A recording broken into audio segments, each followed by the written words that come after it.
Live! Woohoo!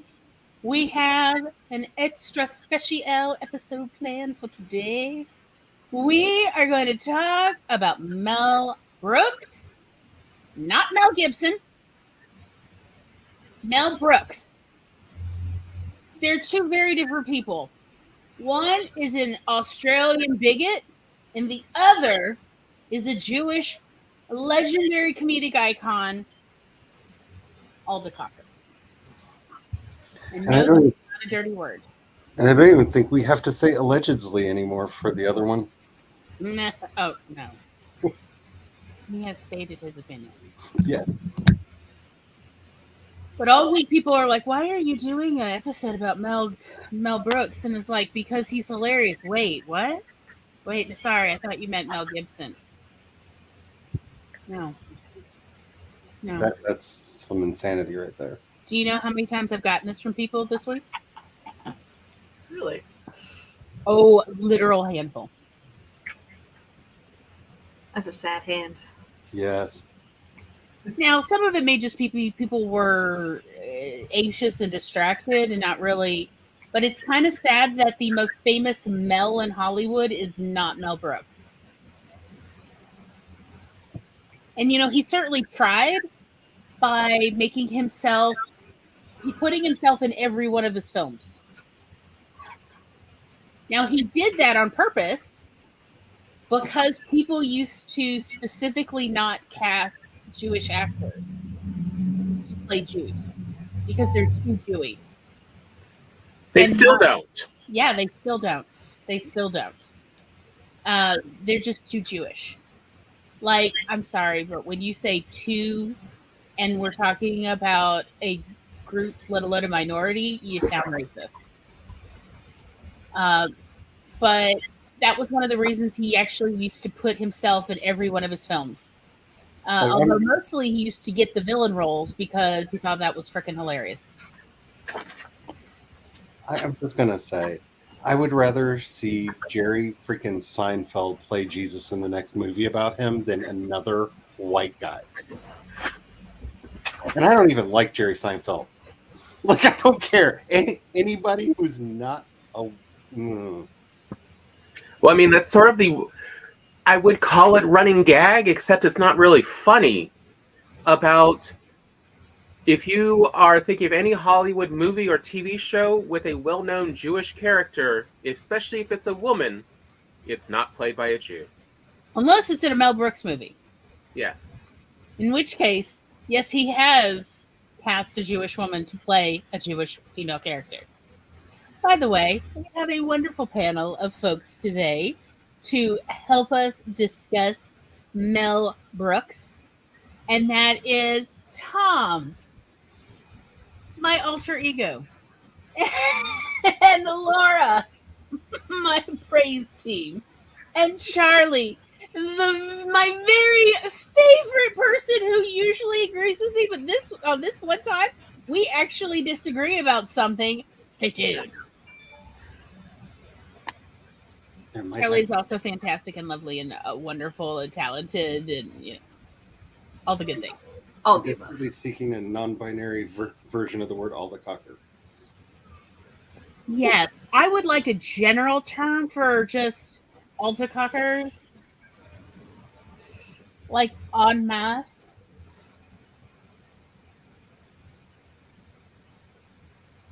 Like when you have a group of Alda Cockers.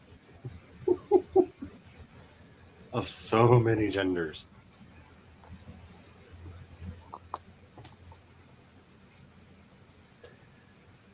Am I like quickly trying to Google? Yeah, I find it really frustrating that Mel Brooks is becoming a more generational figure because a lot of his humor and a lot of his comedies are unfortunately and painfully as relevant today as they were back Oh yeah. when they were originally made. And I kind of wish they had, I don't, not necessarily aged poorly, but seemed of their time a lot more than they do. And because a lot of the issues that he was talking about, from the constant recycling of content, which is a theme that goes through so many of his movies, to the general era of racism and sexism and all of the actual issues that he raises in his movies are still very much with us, some of which seem worse. And it makes the vast majority of his of the work that he did still oddly and unfortunately relevant to our modern time. I mean, every time I look at TikTok, I see Springtime for Hitler, because it feels like an entire platform of people going, I bet this is the thing that gets me canceled. Oh, wait, I'm famous now. And it's just producers, the app. Mm-hmm. Yeah. I have quoted many songs from the producers on Twitter, so this seems right. And a lot of social media just feels like that was oddly prophetic. He just didn't understand the nightmare cyberpunk world that we are careening towards, or just did not want to accept that's where we were going. But the critiques of money, power, and fame in the producers. I don't know which movie you're wanting to start with, but that's the one that's really pressing on my brain right now. Just feels so apropos to our social media era that the only thing that makes it feel dated is you don't see people tweeting and trying to get their clout on Instagram while at the show. Like, that's the only elements that are missing, because so many people would ironically go to Springtime for Hitler because, oh my god, can you believe somebody made this? Aha. And do the whole social media thing on it.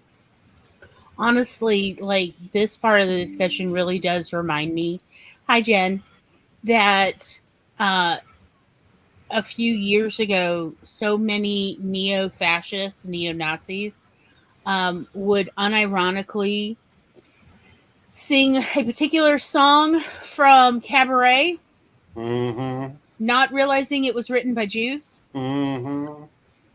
What is it, like the Spring for Germany or something? Yeah.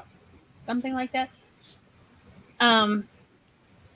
And like, that's sort of like, I could see people showing up to Springtime for Hitler, like, not realizing it's tongue in cheek or it's meant to be terrible on purpose, that they're really trying to take the piss out of Hitler, and then being upset that they've denigrated a fine historical figure. Because that movie is the grift economy. Like, it is so the grift economy that we are so mired in right now. Like, when Silicon Valley Bank collapsed, Brian and I started singing songs from the producers because, like, that's exactly what's going on here. It was a whole bunch of people with a bunch of bad ideas just trying to get money out of rich people, and oops, it worked. But it's fine because everybody's going to get bailed out anyway. It's the producers, but in real life, happening in the Bay Area. And it feels really weird that it is so on point for what we are living through right now. So I do have some research to report. Okay. Alta in Yiddish means old. Cocker in Yiddish means defecator. Yep. So, okay. And so there's Alta Cocker, which, by the way, has no gender. I looked it up. No. And there's also Alta Bubby, which means old mother. Charlie, if I may say so, I'd say that definitely more describes you as an Alta Bubby. I love that word, and I can't believe I've never heard it before. I know. There's a great website I was using. I swear it's like the new joys of Yiddish. It is jewish-languages.org, and it is the Jewish English Lexicon is the website. So if you have any Yiddish questions, let the Jewish English Lexicon help you out. But yes, there is Alta Bubby, Alta Cocker, and there is also Alta Bacher, which is an old man that is too old not to be married. An old yeshiva student who really should have been married off by now. He's on the shelf. He's an old maid on the shelf. Somebody please marry this one. An Alta Bacher. So I highly recommend exploring the Jewish English Lexicon. Also, hello, Spence. Hello, Everett. Spence is the one who originally requested we talk about Mel Brooks. So, disclaimer, I think I've only seen 3 Mel Brooks movies. Which ones? Spaceballs, Dracula Dead and Loving It, Young Frankenstein. Good ones.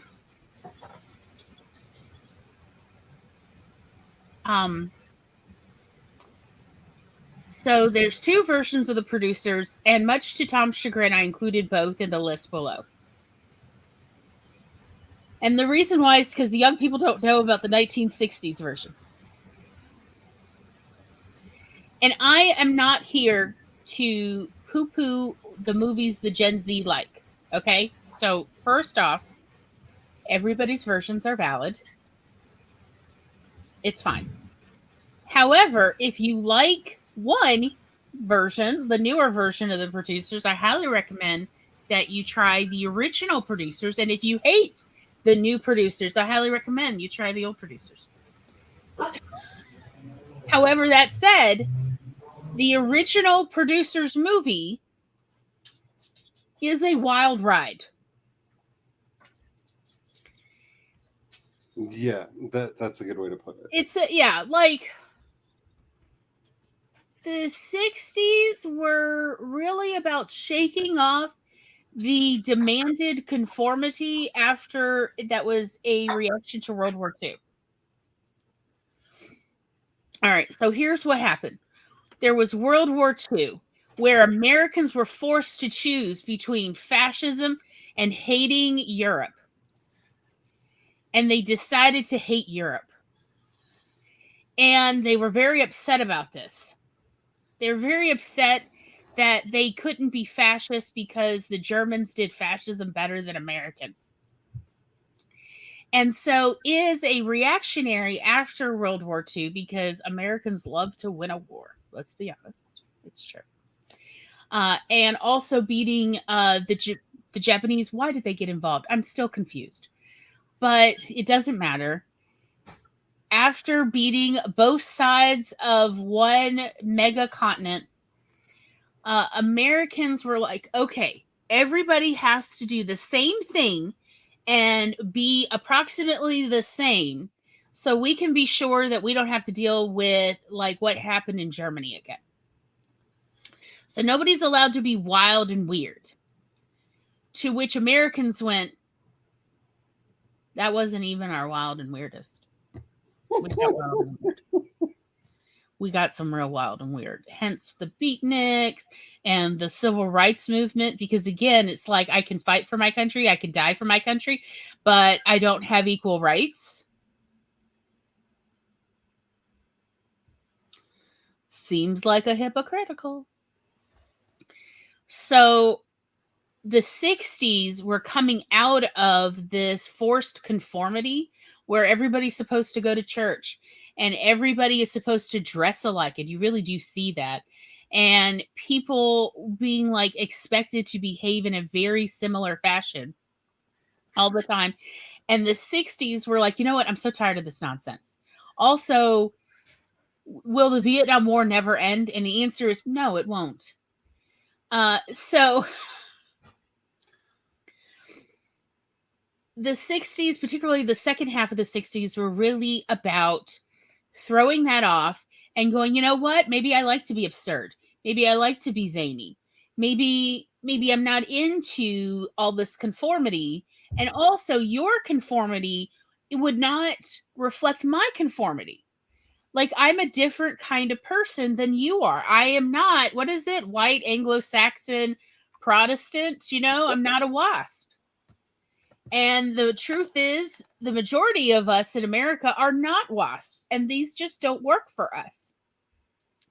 And so the second half of the 60s was really like, you see this, there's a whole bunch of absurd comedies coming out, a lot of zaniness and silliness.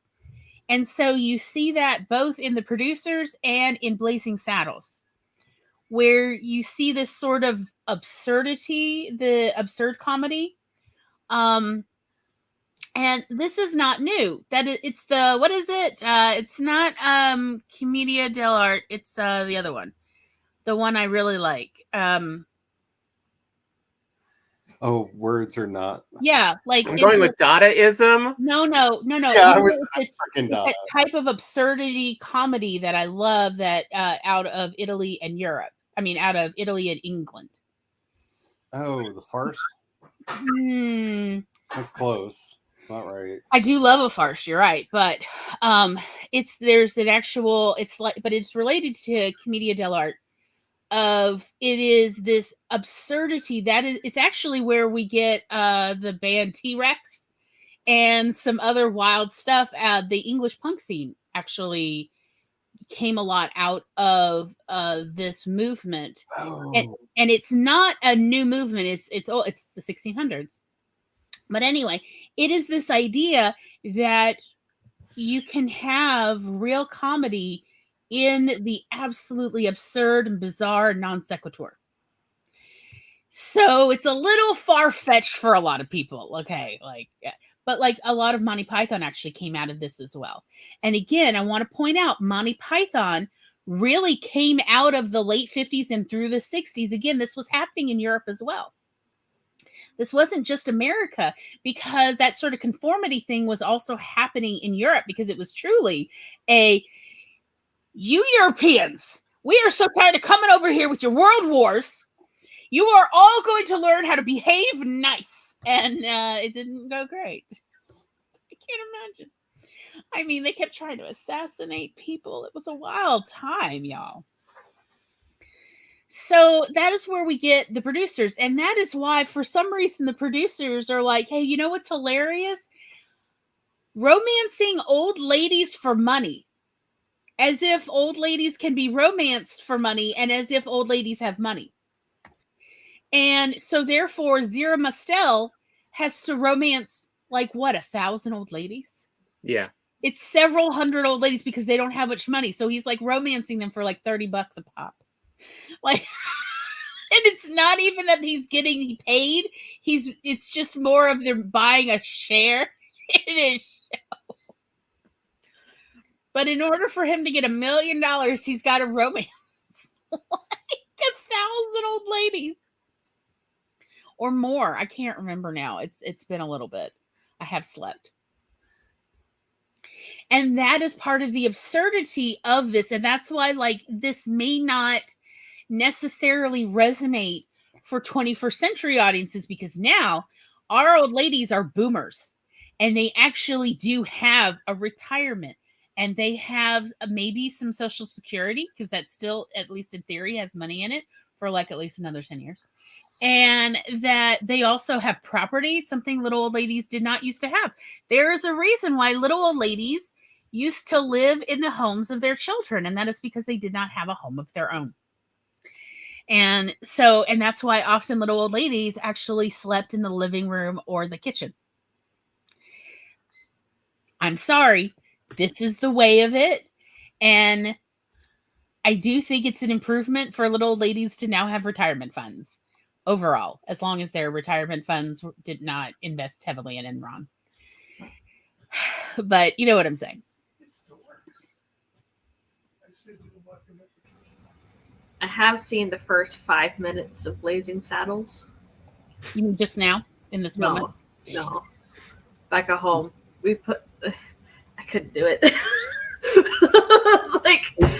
I agree. The first 5 minutes, you're such a sweet soul, Laura, which is also hilarious because you're also such a frickin' disturbing, scary horror writer. But you are in reality a sweet, sweet soul. And I really get why the first 5 minutes is because honestly, it's the first 10 minutes. The truth is that it's not the first 5 minutes that's too much. It's the first 10 minutes are really very off-putting. Like, it's like, oh no, let us make sure that if you're going to ask for your money back at the theater, that you do it in the first 10 minutes so you still have time to go to something else down the hall rather than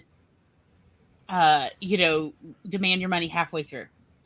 The other two things to remember that's going on right now in Hollywood is the Hays Code is dying a slow, painful death. And the Hays Code required all villains to get their comeuppance in the end.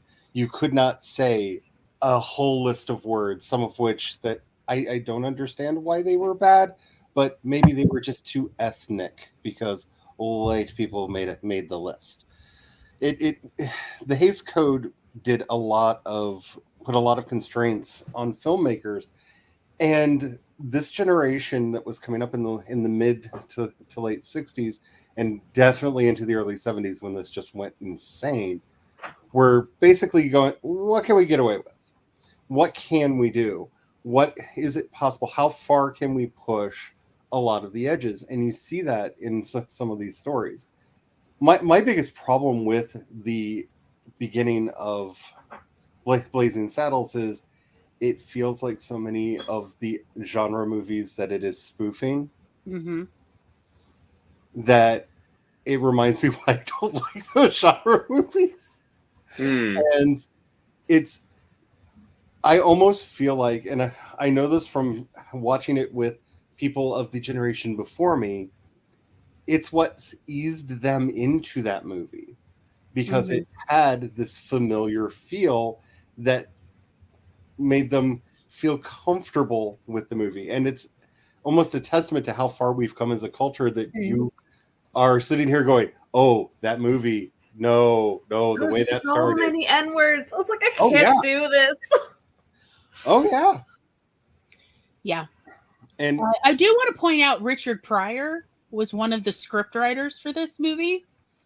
Yeah. And I definitely suspect that maybe why there's so many N-words is like, if you've ever seen his comedy. Yeah, no, that checks. But also, like, he and Mel Brooks were trying to make a point about this. And they're also trying to, like, when is it a socially acceptable time or place or position to utter the N-word, let alone not by a person of color? And they were trying to show this of when somebody says it in anger and aggression, they immediately something bad afterwards happens to them. Hence, what happens is Cleavon takes a shovel to the guy's head because he's like, "Oh no, no, I'm done." And then the guy's like, "I want him killed. Won't you kill him for me?" And Harvey Korman, Hedley Lamar, is like, "Oh, for you, baby, anything." And then changes his mind of, I have a better use for him. Let's not hang him. Let's use him as a tool. We'll make him the first appointed sheriff that's black. It'll be great. Then everyone will leave. All the white racist town people leave.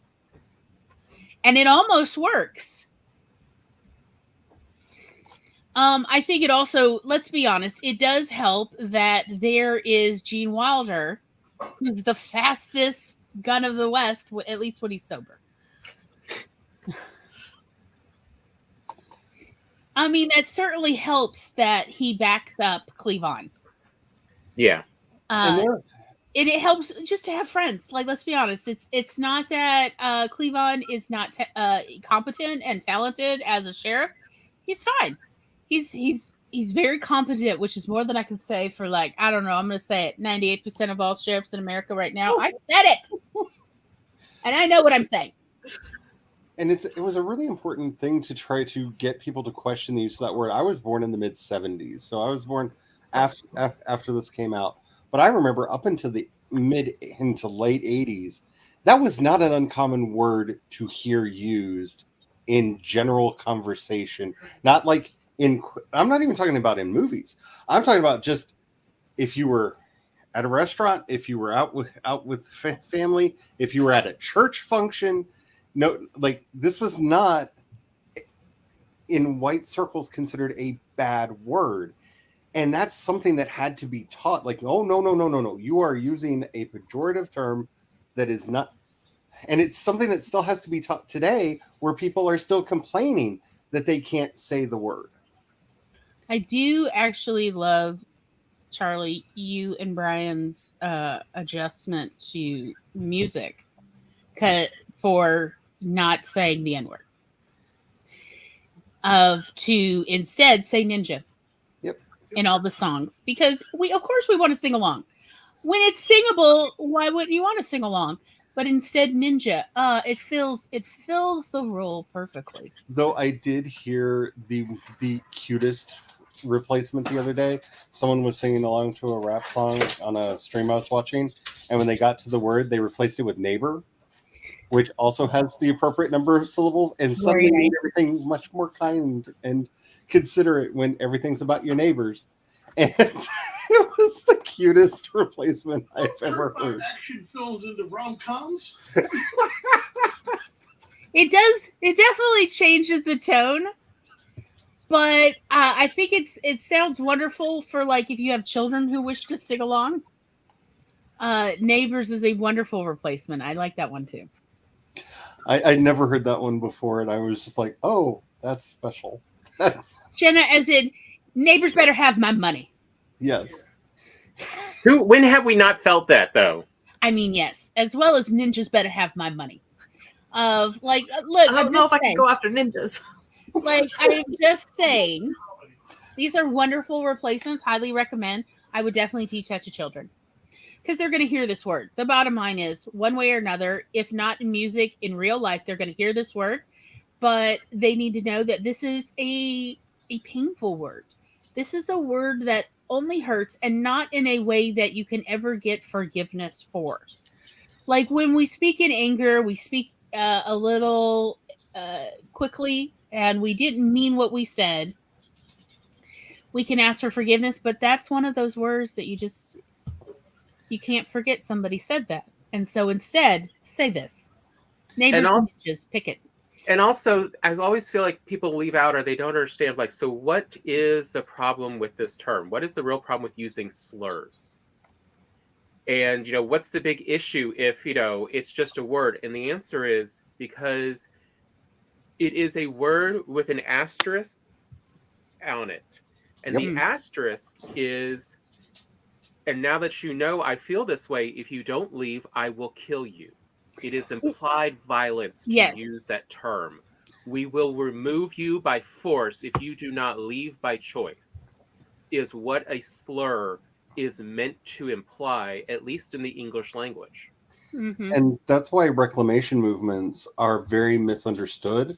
People that are trying to take back the N word, the B word, the F word, F slur in my community, even.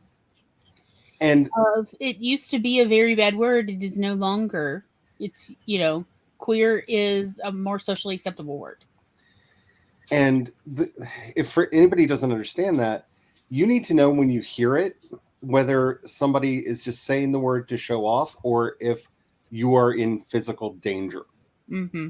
And that's one of the things that's really important for reclamation movements. It's one of the reasons why a lot of the queer people that I know will jokingly use the F slur amongst each other, because, well, you need to know when somebody's about to come at you. So you need to remove that shock from the term so that when you hear it, you don't freeze and go, but you hear the word and you're clear enough minded to go, okay, so are you just trying to be an edgelord right now, or are you about to cause physical harm and damage? And the F word, the homophobic F word slur, is used in some of Mel Brooks' older movies. So again, one of the things we knew that for this episode we wanted to discuss is, how can you write about Hitler in any way without like turning on neo-Nazis and fascists? Okay. What should I be concerned about all these slurs in Mel Brooks movies? And when should you not be concerned? What is going on? We wanted to talk about the slurs, as well as we wanted to talk about, okay, why does Mel Brooks' humor hold up and so many other counterparts for him of other comedians, other comedy filmmakers? Frankly, their stuff doesn't hold up. Either it's just not funny or it's very cringy. Why is it that we have actual theories that are more than mere theories about why these hold up? What else? Did I forget any, Tom? Charlie? Anybody? Did I forget any of the like big deal things we want to talk about with Mel Brooks' writing style? Not off the top of my head. Well, I mean, it is like the first rule of oppressed comedy, which is really what Jewish comedy is about. Mm-hmm. And it's why you will see a lot of people of color in Mel Brooks movies, because it's not just for Jewish people. It is for everyone who is oppressed, which means anyone who's not the one in power. Mm-hmm. And since Mel Brooks was writing specifically for a U.S. audience, then it's about white men. Those are the ones in power at the time he wrote this. And so everyone else, guess what? Is writing from a defensive position. And you can really see... Oh, I'm sorry. They don't get the presumption of authority by their presence. That is what the real privilege of white male is in America, is the presumption of authority. Mm-hmm. That when they show up, they are the ones in charge. They are the business owners. They are the CEOs. If there is a white man and a black man, or a white man and even a white woman, the presumption is the white man is the one in charge. And you will see this throughout on everything. This is not the case in other countries, but that is not the audience Mel Brooks is writing this comedy for. Yeah. Comedy, like so many things, is contextual. And so you have to remember, what is the context? And who is he talking to? And you can really see the difference in this, and just talking about words like the N-word, in the difference between the comedy of Richard Pryor and early Chris Rock.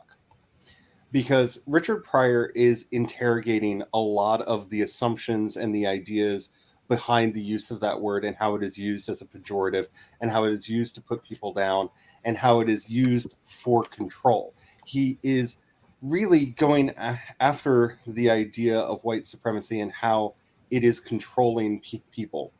Whereas early Chris Rock doesn't age as well, because he was using it in the same way as those powers to control and to divide, and to get white people to joke, to laugh when he's saying the word. He's reinforcing those power structures that are behind it. Mm-hmm. And you can really see the difference in these two styles of humor. When you go into someone like Mel Brooks, you can see that Richard Pryor interrogation of the term that's not there with the F slur. Especially in his earlier work, I don't think there were a lot of queer people around Mel Brooks. And if they were probably being very silent in the background and not speaking up, because, especially in the 60s and early 70s, that was not a safe place. Like, I'm not saying that he would have come after them or anything, but just the industry itself was not a safe place for queer people and queer voices to be known at that point in time. But it's how the language is used, and one of the reasons why to this day people like Quentin Tarantino gets to get away with it. And as many problems as I have with Quentin Tarantino, this is not like an in defense of Quentin Tarantino kind of thing, because that could be a whole thing, like the many crimes against cinema of Quentin Tarantino. Yeah. The reason he does not get attacked for, I mean, he writes more N-words than a rapper on an album in his movies, but it's why he has to employ Samuel L. Jackson so much. It's no either one else will say it as well or as Yeah. often as Sam. The delivery. Mwah, no notes. It's either given to Samuel Jackson to say, or it's put into the mouth of a white supremacist villain Who's going to get their comeuppance? who's definitely going to get a bloody, gory, nasty. It's honestly how you know. Like, before you even know this character, if they're dropping N-words, it's like, oh, they're going to meet a terrible end. Yay. I'm going to get a show. Cuckoo. But again, there are ways you can use this appropriately, and there are ways you can be part of the problem. And we definitely want to talk about that because it's important, and I don't know why enough people are not talking about it. I mean, Gloria Dice, one of Gloria's favorite moments ever in an audiobook is in the, forthcoming Hollywoodized, theatricalized version of this book from 20 years ago, written by Bert Kreischer.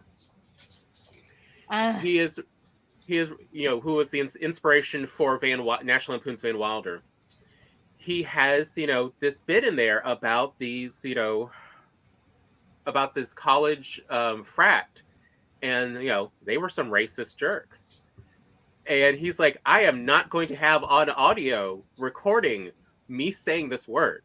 So I have gotten my daughter's best friend's father to come on here. I believe it was Omar Epps. Yes. To come and read this part for me. And so, Omar Epps reads this section. Read the lines of these horrible, racist, bigoted frat boys. And then what happens is exactly the thing that should happen is we then see how these horrible, bigoted, racist frat boys get their comeuppance. They get biscuited. That is a term I invented.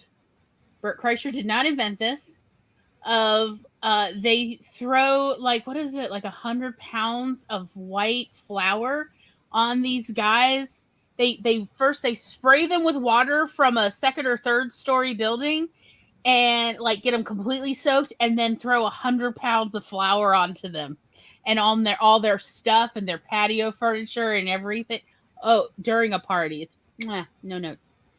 And that is what I call biscuiting. When you have been biscuited, hopefully it's because you deserve it. Even worse than being toilet papered. Oh, yes. Because as Bert Kreischer points out, good luck. That stuff is good. If you leave it on overnight and then it dries in the sun, good luck getting it off vinyl. But but to go back to the original discussion. Also, you will destroy someone's swimming pool machine. Oh, yeah. Yeah, you will. If you throw in even 10 pounds of flour into their swimming pool, that's the end of their cleaning system. Yeah. This is the end. Yeah, it does make a nice cheap glue. Means it's not heated, it's not that strong, but it will clog up and destroy the filtering system. But these frat boys left it, and the next day the sun baked it, and then it's a really good glue. And Eva, I hope you get to feeling better soon. Yes. Yeah. I've heard that particular injury can take upwards of 6 months to heal entirely. And that you just keep those donut pillows with you for the rest of your life. I did in fact write an article about this in my student newspaper days. but to go back of like, but you'll see even in the Mel Brooks stuff when they do occasionally use the F slur, it is never in anger. Yeah, that is one thing we were watching for, was it's never, oh, you're bad, here you blank. It was, get a load of this one, of he's funny, he gets it, of he's in our group. And that is a difference. I think it's one of the reasons why I didn't really think about it even being there until you brought it up, because while, like I said, I don't feel like there were a huge number of queer people in the creation of these movies, it is used in that way that I was talking about with... I've heard it used in that exact same way in many a gay bar across the country, with gay men saying it about other gay men. Like, yes, that is how I've heard it too. Yeah. It's like the blank gets it. Speaking of, they get the joke. That's what gets it. Is like, hey, they're in on our crap. They get our joke. And like that was that was like something I also pointed out to Glory when we were watching, History World Part 1 and the first 20 minutes of why this humor is okay, but other people who would do the same joke would do it wrong. And it's the joke of the first marriage. And where you see this caveman come out and this woman is just hanging around and he whacks her on the head, knocks her out. Or no, was it a woman? Into the cave. Into the cave. Right? And they like, the first caveman marriage. Oh, yeah. Okay. And then they go, which was followed shortly by the first gay marriage. Where it's a man, a caveman who's, let's say he's, I don't know. I can't remember. He's sniffing flowers, whatever. Tiptoeing through the tulips. Yeah, sure. And then a man comes from behind and knocks him out with a club and drags him into the cave. It works because the first example is the majority, the heterosexual, the mainstream marriage. As this is the norm. And then, versus, think about it, if it had been the other way around and it was like the first gay marriage and then the first heterosexual marriage, it would have been singling out. It would have really seemed in the movie as if they were singling out homosexual marriage and mocking it, and then say, but here's the mainstream. There is a difference. And again, which one is the punchline? Which one is the setup? Being aware of that. It is about punching up, not punching down. Because by having the heterosexual marriage first as the setup, and then the gay marriage or the homosexual marriage second as the punchline, they are saying, see, it's all marriages, okay? Not that there is something unusual about homosexual marriage. And it's why, like in Blazing Saddles, one of the reasons why its use of language works is the kicker at the end when you find out this isn't really about Westerns or old-timey, the olden days. This is about Hollywood now. The whole movie, when it pulls back its facade and literally becomes, oh no, we're talking about Hollywood now, and Black actors are not able to get the roles that they should have and are being treated like this. And this was all not subtle, but you didn't realize it was metaphor until they literally break the, I don't know, what are we at now? The 27th wall in that show, because they break the 4th and then they just keep going like, oh, more walls. And until they break out sound stages a lot. Yeah. You brute. Oh, let it out there. And that's where when the, I don't even know the right word for this, because it's not quite satire and it's not quite farce, but it's that word we were looking for earlier really kicks in, and you see the message that they were going for the entire time, where so many of the characters are really the stand-ins for these people in the real world. And it brings this odd groundedness to the movie. And you're like, oh, oh, this is like why Richard Pryor had to be in The Toy. Mm-hmm.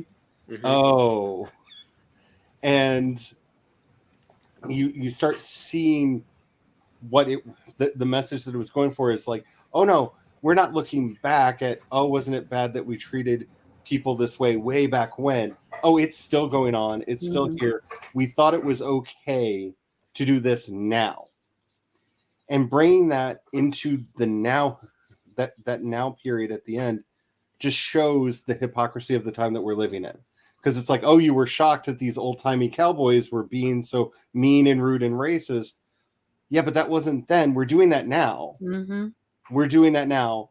And you can almost hear Mel Brooks' voice in there. And this isn't the part of the movie that they had the biggest problem with. The thing that they had the biggest problem with is they wanted me to make the sheriff white. Because that's the consistent note that he got from the studio. Was, we like the script, we like this idea, but shouldn't the sheriff be white? It's like, that's literally the point of this movie, kiddies. Which just shows how little they really understood and how much it was really about the racism. Like, you can't do Blazing Saddles with a white sheriff. That makes absolutely no sense. Like, And the fact that people are blind to that. yeah. And also, but like, didn't Blazing Saddles come out in 72? Something like that? But like, honestly, I was watching it last night and I'm like, all of this is relevant right now. 74. 74. All of this is relevant right now. Every last frickin' bit.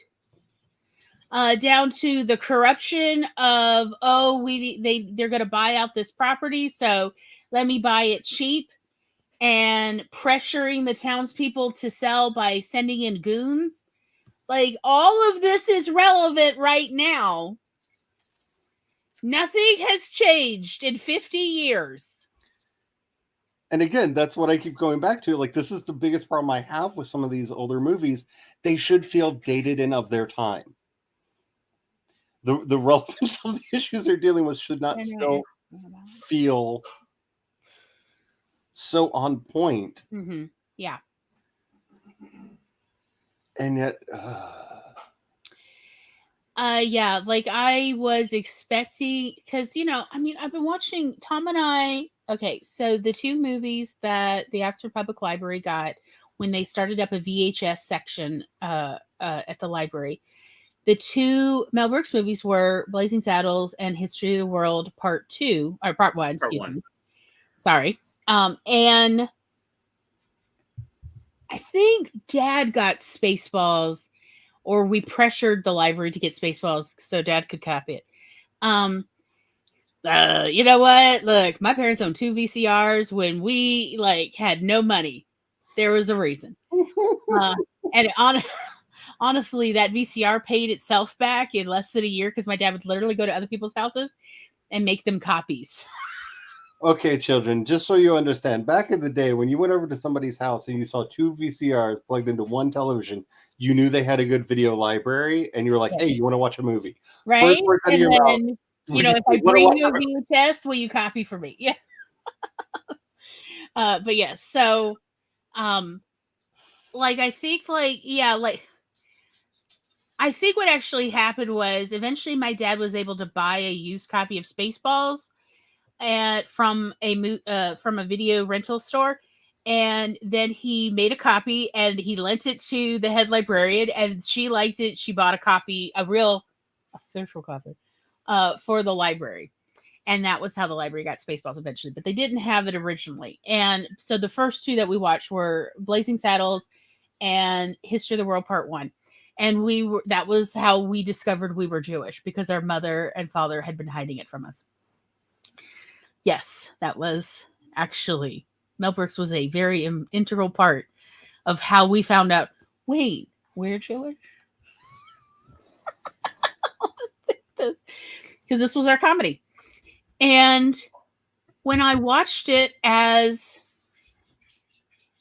a middle schooler, lower high school kid for the first time, and it was, this is amazing, this is the most hilarious thing I've ever seen, this is my humor, who are these people? And my father's like, they're Jewish, it's Jewish humor. And it's like, I have Jewish humor. Why does no one else have it around here? And Dad's like, because they're not Jewish. Am I Jewish? Patty? And that is how, like, we didn't know we were in the closet. That was the first closet we came out of, and we didn't even know we had been raised in a closet. But we had been raised in a closet because our mother was hell-bent on us being able to assimilate entirely into society, but it turns out no. And that was how we found out we were Jewish, with a very, serious heart-to-heart talk with our parents at the dinner table about children. There's something we've been hiding from you. What? And we're both looking at each other like, we know we're white. Well, about that. Literally, that was what. Like, and Dad was like, well, about that, Patty. And Mom's like, we've been hiding something from you. And it's like, is our last name not really Fink? Oh, it's definitely Fink. It's children, and they're all holding our hands. Okay. It's just the two of us, our little sisters running around, whatever. She was too young. You're Jewish. What? What is that? Like Mel Brooks. Yes, we know we're hilarious, and we know he's hilarious, and we're hilarious in the same way. We get that. But why is this like a heart-to-heart talk at the dinner table? Well, children, you see, it's like being black, but secret. What?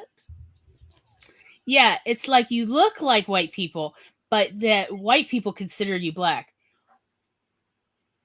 Having to explain nuanced bigotry to two neurodivergent children. It's why we can't watch Bob's Burgers too much, because we do relate to the kids a little strongly. Oh, yeah, we were clueless. What are you saying, Charlie? That phrase just sounds like the unwritten autobiography of Mel Brooks. Like, just, I can't get over it. What phrase? It's like being black, but secret. Yeah. Like, I could see. And what's more so, because we were raised in the deep South, it don't get any deeper than Mississippi. Because we were raised in the deep South in Mississippi, also because of other aspects of Judaism, as well as our parents actually purposefully definitely did not want to raise bigots.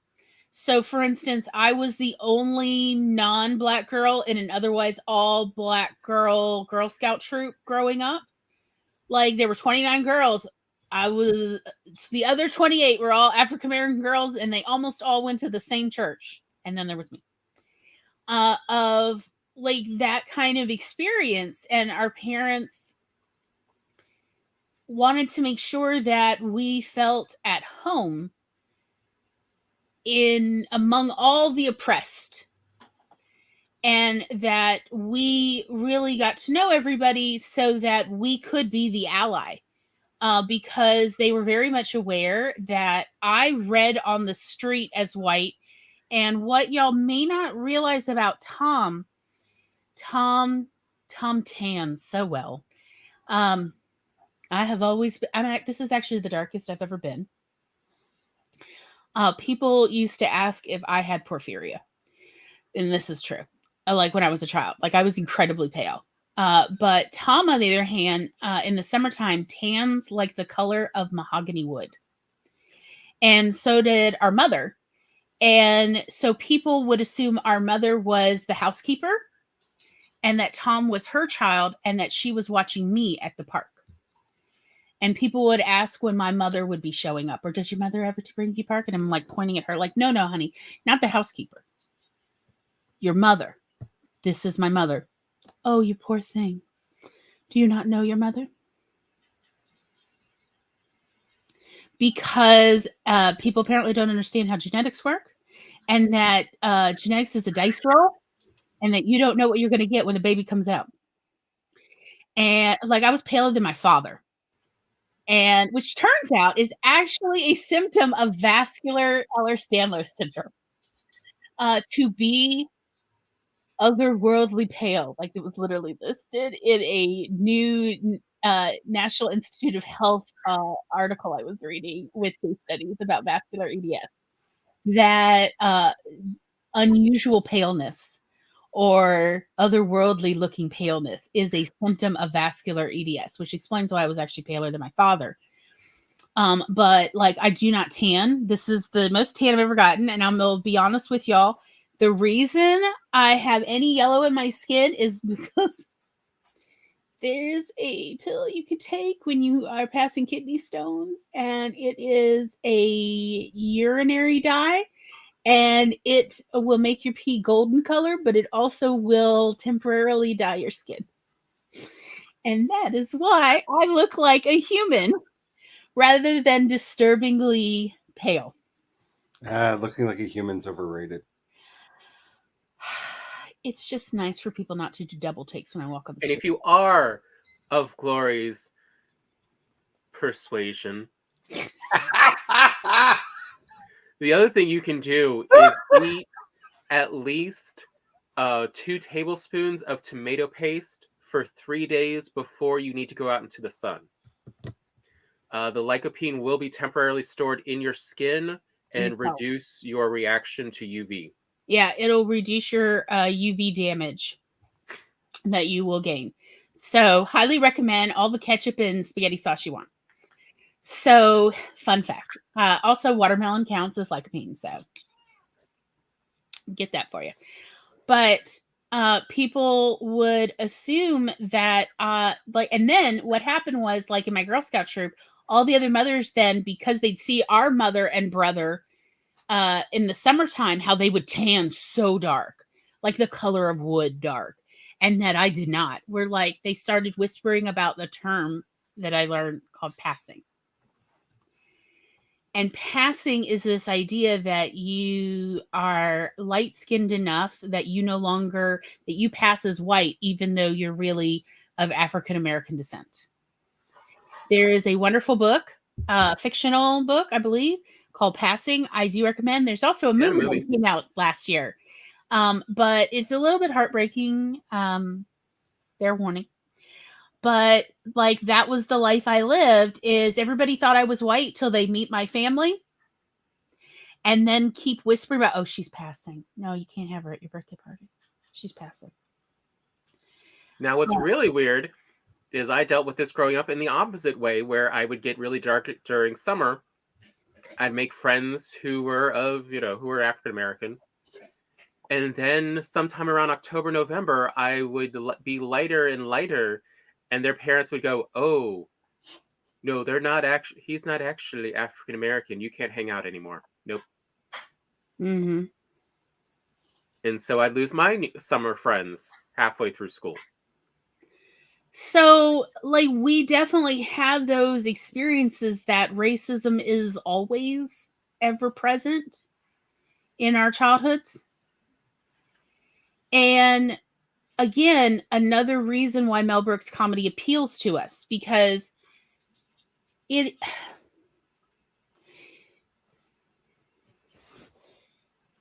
masculinity is toxic, but people don't seem to realize that the toxicity of American modern masculinity actually affects everyone, including people who do not identify as masculine.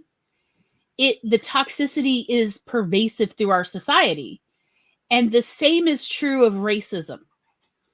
The toxicity of all bigotries is pervasive. So even if you think, oh, this doesn't affect me because I'm not racist, or I try not to be racist, and I'm white, I promise you it actually affects you, because everyone else is self-selecting based on this bigotry. They're self-selecting where they live, whether we're talking about rentals or purchases of homes. They're self-selecting which schools they send their kids, because they don't want their kid to be the only kid of a color. It doesn't matter what color or perceived color. It's that they don't want their kid to be the only one, or to be the one in minority. It self-selects because they don't invite certain kids to their child's birthday party. It's self-selecting.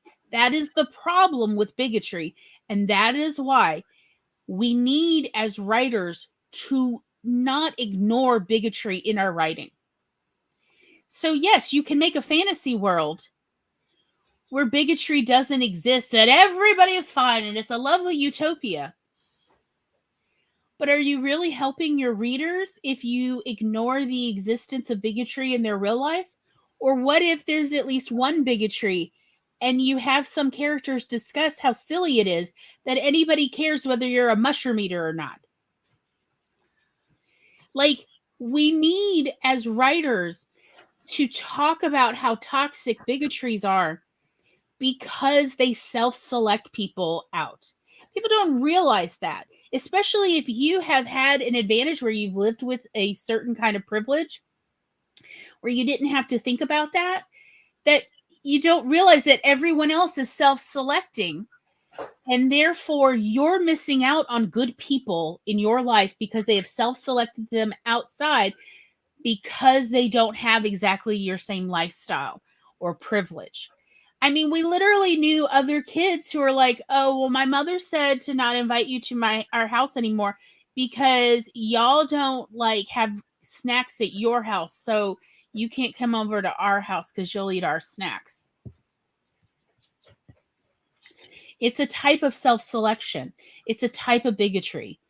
And so if you're not aware of it, that is your privilege. And it doesn't mean you're a bad person. But it does mean that how can you be an ally? One of the ways all of us can be allies is by including and acknowledging this in our writing, but not acknowledging it in a way like, well, bigotry is something we all have to live with. Case closed, moving on with the plot. No. Bigotry is something that every one of us can work hard to dissolve, including by not approving of it and saying, yeah, this sucks. Let's find ways to make it better. And that's one of the things Mel Brooks tries to do, is specifically call out bigotries. So Oliemi Olurin said something the other day that just kind of recontexted a lot of what we're currently going through for me. And she was talking about how you hear so many people complaining about, oh, well, I can't say this, I can't say that. I don't know what the good words are anymore. I don't know what the bad words are anymore. And the way she said it rang so crystal clear that I can't believe I hadn't heard it before. And she said the problem is this is a lot of people that are having to deal with code switching for the first time and didn't know that was a thing.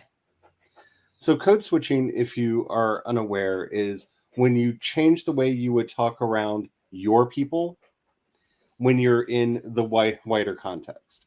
So, like, there are a lot of things that trans people, for example, will say in private that we do not say publicly because, well, everything we say gets taken out of context and used against us in a court of law. So there are conversations that we have privately that we don't have publicly. There are ways that we talk to and about each other privately. That's not how we talk publicly.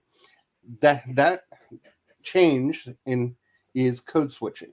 When you change your mannerisms, you change your manner of speech. If you're somebody who naturally speaks AVE, you switch over to, American vernacular English instead. Mm-hmm. All of those things are code switching. And what she really put her finger on for me, which was interesting, is these are people that are used to speaking that way amongst their friends and don't like the discomfort of having to change the way they're speaking publicly to seem like they're not bad people. And this was all brought up in context of a gentleman in Florida, who I'm being very, very kind, calling him a gentleman, who got called out for saying some very anti-Semitic things and was like, it's not anti-Semitic because I didn't say them to a Jewish person. So, and I have an Israeli flag in my office. So I'm not an... This was literally his defense. But she really put her finger on what the problem is. This is how he speaks amongst his friends. This is how he speaks around the group. This is the language that he's used to speaking, and the idea that he has to be put upon by code switching into more politically correct, acceptable language when actually doing his job as a city councilman was personally offensive to him. And this is the other side that I forgot who said it, but when you've lived in a place of privilege, any attempt at equality feels like oppression. That's what these people are struggling with right now. And I'm not saying that we have to give them license or leeway, but when she put it in terms of code switching, it made so much sense that I know how frustrated I am that there are easy shortcuts that I know when I'm talking to other queer people or trans people that, one, either just don't work in a straight audience because I now have to do a 25-minute lecture on what all of the words mean that I just said, and it's frustrating and it's annoying and yeah, and like one of the reasons, Charlie, I very quickly after meeting you enjoyed chatting with you was I did not have to translate all the Yiddish in my vernacular, my home vernacular. It was nice to have another, that you and Brian understand when I say Altacocker, when I say schmuck, schmuck, schmuck, schmuck, schmuck, when I say what a putz, and to understand the weight behind when I'm like, that one skit in History of the World Part 2 that is so dirty if you speak Yiddish. Oh my God. Or just, how about in Blazing Saddles, Madame von Stupp? Oh my God. Oh God, like I can't tell you how many lectures I got from my mother about don't say that in public. I'm so glad that she's not alive to see me say this on an international platform. Stupp, Stupp, Stupp. Because my mother would have been appalled. Like truly, it was like wrong, but I mean, like, look, it's in another language, so. But the reason I wanted to bring that up is this is the pushback that a lot of these changes are getting now, and why I feel like. Yeah, I think it's a very good point that they're not used to code switching, and all the rest of us, even women, are used to code switching. One of the things Tom likes to talk about, at least in private with me, is how women, when they're just with other women, speak so nasty to each other. Like, he doesn't mean like they're always so catty to each other. That is not what he's referring to. He is referring to how graphic women can get when talking about body functions. Yes. All body functions, also baby body functions, but everyone's body functions. Women get conversations with my sister after she had her child. Oh my gosh. The things that ooze out of babies, y'all. Women will describe in detail, and they'll describe the look, the smell, the appearance, everything. Like, oh, you need, and it will ruin you for life. You can never look at the same things again without thinking of these beautiful, graphic, horrifying descriptions. And that is something that like is in women's culture, but women, for the most part, know that when you are in the general culture, when you're out on the street, you do not talk that way. And I know from personal experience, men will criticize me and tell me not to speak that way in public. Like, screw you, you're not changing this baby's diaper. So... Or making special types of pads to help with the stitches down there. Oh, or just, hey, I don't have a pad or a tampon. Does anybody have anything in this bathroom? And then everyone else going, I don't have anything either, but I know how to make one out of toilet paper. Let me craft. I have handcrafted for strange women so many pads, and they're like, thank you so much. Also, your pad is so good. Like, yes, ma'am, I have had a lot of experience handcrafting, handmade pads for. I mean, there's. Really, my lesson was teenage boys think they have learned so many awful, unspeakable dirty jokes, and then they, make the mistake of telling dirty jokes to a teenage girl, and they learn theirs don't even rate. No, boys, dirty jokes do not rate to teenage dirty jokes. This is very, very true. Because in the weirdness that is my life that only became clear in hindsight. I grew up primarily surrounded by girls. All of my friends when I was young were girls, and I always got really frustrated because I had to go home because no boys allowed. And I was like, this makes no sense. I don't understand. Why do I have to go home? This makes no sense. But anyway, that became clear later in life. Ah, I'm glad you eventually. Eventually, I understood both the weird sexism. Tom was just a very quiet little boy. He understood how to keep his mouth shut. And so people just didn't notice he was still there in the room at my sleepovers. And I let him be there because I knew that he liked it. He liked to know things about the secret society of girls. And so I let him. And eventually my friends got used to him being there. And again, did not code switch anymore. And he loved it, but he was also like, oh my God, the nightmares. And he would tell me about his actual nightmares based on the horrible, dirty, gross jokes and stories my friends would tell each other. But like, as he grew up and in his 20s, he's like, I thought it was just your friends that were weird. But no, all girls are like that. Like, yep, that is women's world. It is wild. Spence says, my niece is entering the adolescent age of learning how to embrace the feminine grossness, and it's utterly delightful. Ah, very nice. Yes, there is no bathroom in this world that is safe from girl grossness. Like, it's just because they know how to clean up, but traces remain. Traces remain. She's so proud of how weird she is and refuses this far to code switch. Oh, dear. I think girls know how to get stains out. We got to hide our tracks. Amen. So, anyway, on this lovely note of grossness, number one, if anybody would like to put their funniest, grossest jokes in the comments during the sprint, please feel free. And we'll see what gets past the censors. Yeah, we'll see what gets past. A bunch of y'all are moderators, so this is going to be fun. And we're going to take a little short breaky break. What a wonderful time to, if you don't know any gross jokes, if you don't have anything to drink, well, I highly recommend you get something to drink or maybe a little snacky snack.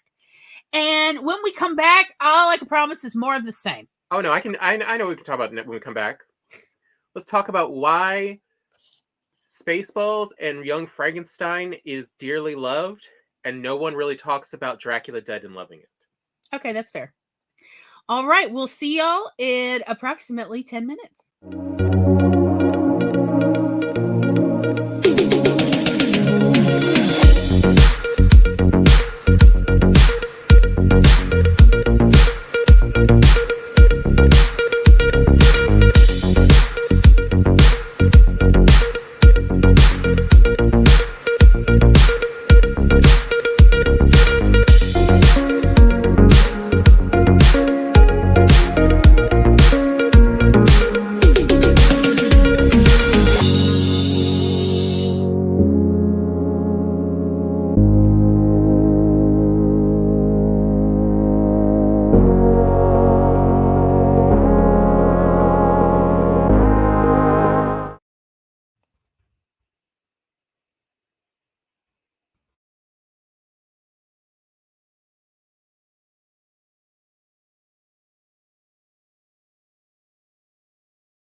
Me, me, me, me.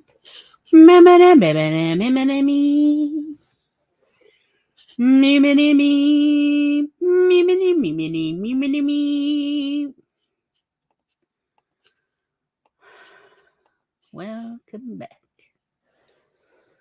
How did everybody do?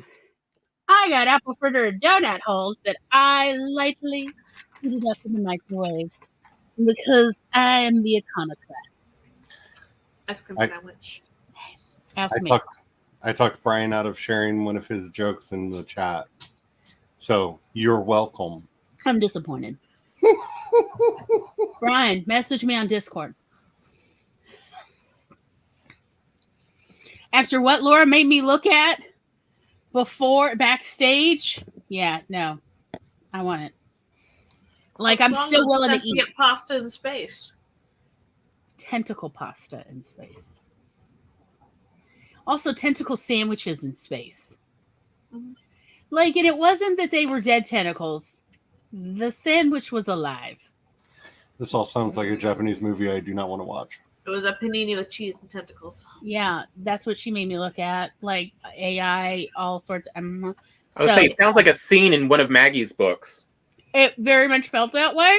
And so, yeah, send me your dirty jokes. I'm here. The new Midjourney has figured out how to do hands. Ooh.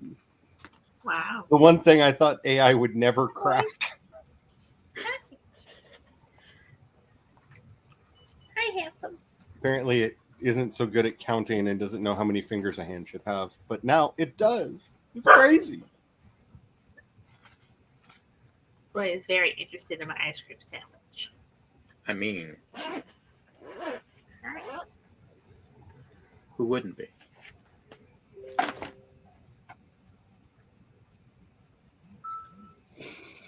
I see in the chat much discussion of urinals.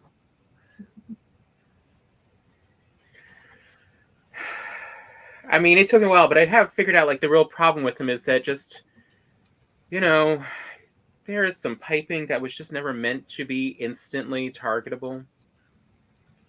The human body was not, like, there's one thing that has changed in the last 30 years of my life. It's that if intelligent design was real, then I wouldn't use the word intelligent to describe the design. Like, maybe what the person's trying to say is they believe in toddler design. So I think the real problem with urinals is they are too small. Yeah. If the urinal for each person was the width of their hand span. Let's be honest. Every men's bathroom should have exactly one urinal, because that's the only one that ever gets used. Everybody else just stands around and waits so that nobody looks at their junk. Well, I will say the real problem with urinal design is that it doesn't account for, you know, funky physics. And so you need a minimum of a 180-degree screen and really need more like 270, like slightly past their shoulders. Yes. For things to not go everywhere. Because just, you know, you give water and air a little bit of a kick, and next thing you know, droplets go wherever they want to. I am the kind of person at a campsite who will absolutely rate men who pee in the woods based on their peeing performance. If you think you are too good for the campsite toilets, then buddy, it's a performance art, and I am going to tell you what I think as a critic. Right? Look, you've had that pipe your whole life and you still haven't figured out what it's capable of. I will rate that. I said it. Because before you pull her out, or him out, whatever, before you pull it out, you need to have a target in mind. Otherwise, why are you trying to bring up the subject of, like, how heterophobic, I don't know what you call it, ultra masculine can you be when you have? I would have made a wonderful man. When like you have to make sure your junk it has a female name because otherwise you're handling it and thinking dirty thoughts, and that would make you gay if it had a male descriptor. Like, oh. Also, I will masculinity. definitely watch your performance and let you know whether I recommend you talk to your doctor about Flomax. I mean, it's not so much a compliment coming from me, but Glory, you definitely would make a better man than I ever did. I mean, It's not much of a compliment, but you know, I mean, we do like penises probably about the same. So probably. yeah, that's fair. I'm not saying I want to be a man, but if I could have like a strap on where I could feel, that would be awesome. Oh, speaking But I of, want to take it off and leave it at home because I don't want to deal with that in Mississippi summer. Okay. All I'm hearing is you want to be a hyena. I did see one joke today I I will think take is relevant to timing and to Gloria's request about, slightly dirty jokes. And it was this picture from a fantasy scene I will accept gross jokes. of just a group of adventurers of very different races, walking along just happy. And the text reads, bisexuals waiting for the solstice, for the spring and fall solstice, so they can say the line, I'm as straight as the day is long.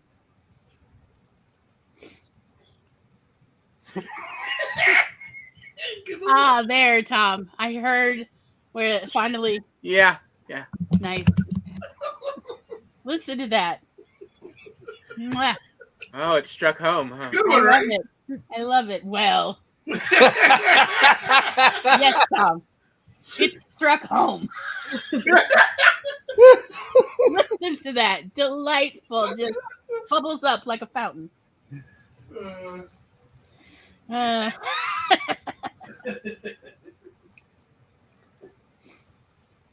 People don't believe me when I say I actually want all your nasty jokes. I don't know why. Everybody thinks I'm a lady just because I cut up my apple fritter. So dainty. I'm not a lady. I'm just an adorable little wife. So I am a wifey. I mean, you have to admit, I know how to wife hard. it's true, you do.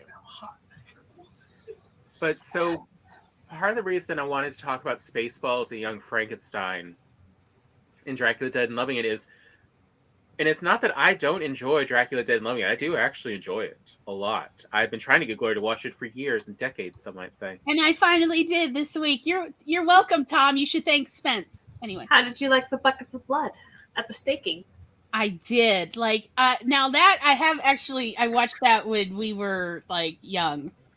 And at the time I was grossed up, but now I enjoyed it. I very much enjoyed it.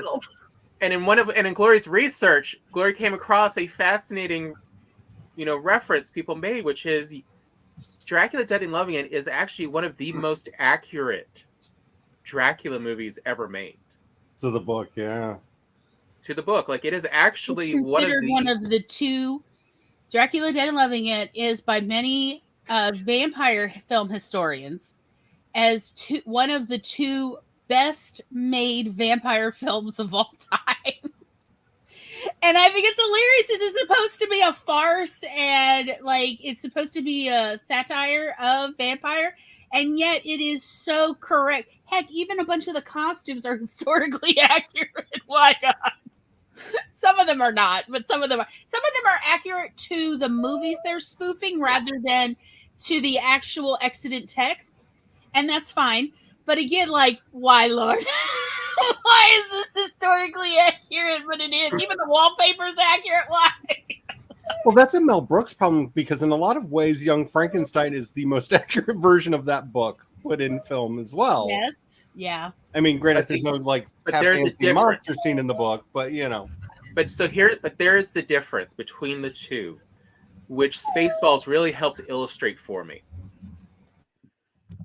Young Frankenstein and Spaceballs are Mel Brooks' best type of comedy because they put their foot to the gas from the start and they don't look back to see if they still have their audience with them. You're either with them for the whole movie or they lost you at the beginning and oh well. You lost your skier about a mile back there. And versus Dracula keeps looking back. Dracula is one of what I consider Mel Brooks's mediocre comedies. It's not that it's bad. All of his movies, for the most part, I don't know about 12 Chairs, is, And Tom's on the fence about Life Stinks. I'm going to work on him. Yeah, and Life Stinks, But I thought the 12 Chairs was a Hitchcock movie. Is it the 12th Chair? Or am I going crazy? 12 Chairs is a, I think, Tolstoy or Dostoevsky remake. Let me look it up. Yeah. It's not one of Mel Brooks's originals. It's a movie made on a book that wasn't Mel Brooks's book. Yeah. And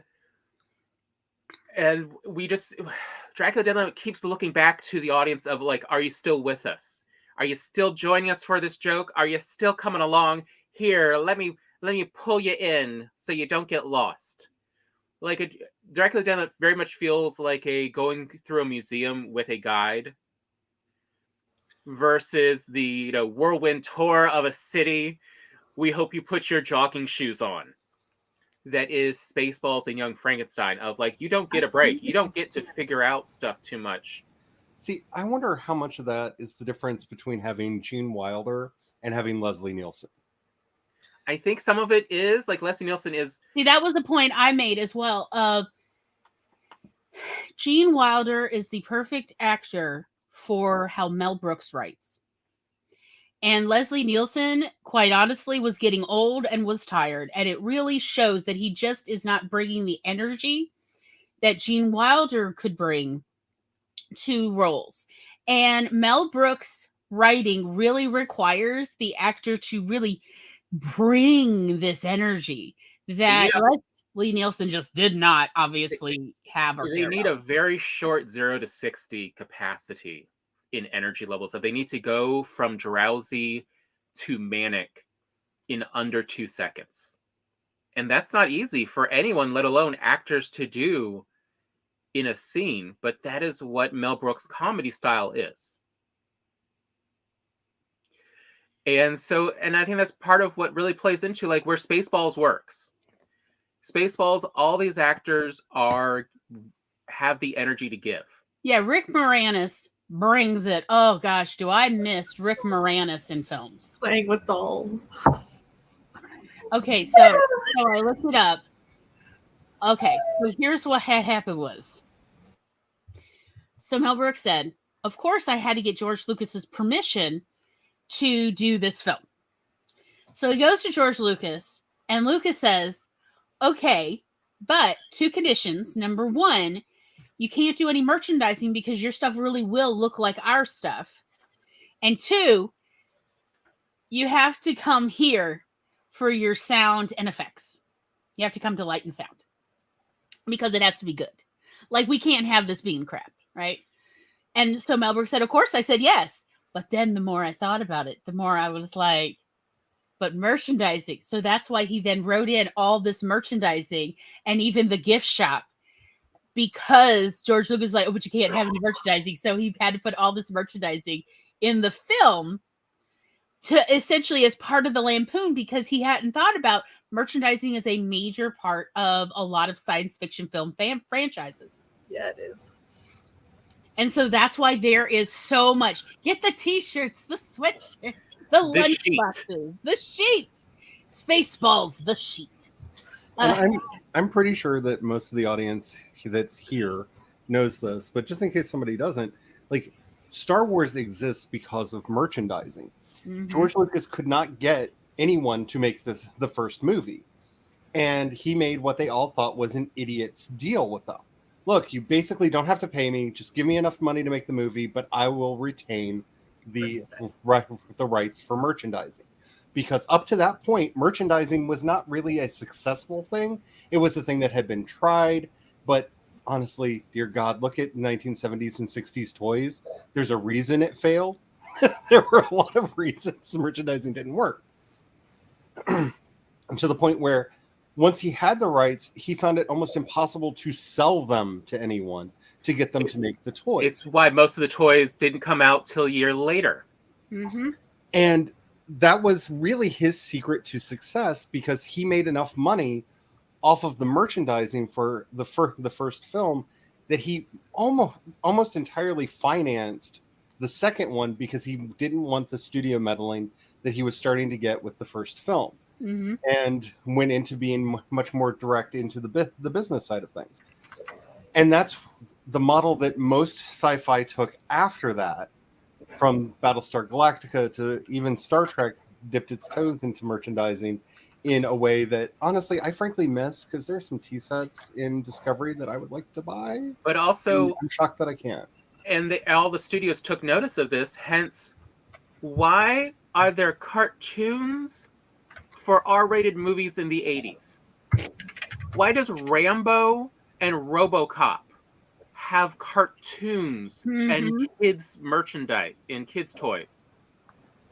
Because that's where the money is. Heck, I mean, look, I will admit it. In the Aliens movie, sorry, let me not forget that one as well. Right now, let me admit how much, as a child, I absolutely loved all the Lunchbox sets. Oh, yeah. I am really glad that the internet was not a thing in people's homes yet in the 80s, or else all of y'all would know my enormous, obscene collection of childhood Lunchbox and thermoses, and how I would lose my shit if my mother mixed up the thermoses with the lunchboxes. Like, no, it's just not worth living today.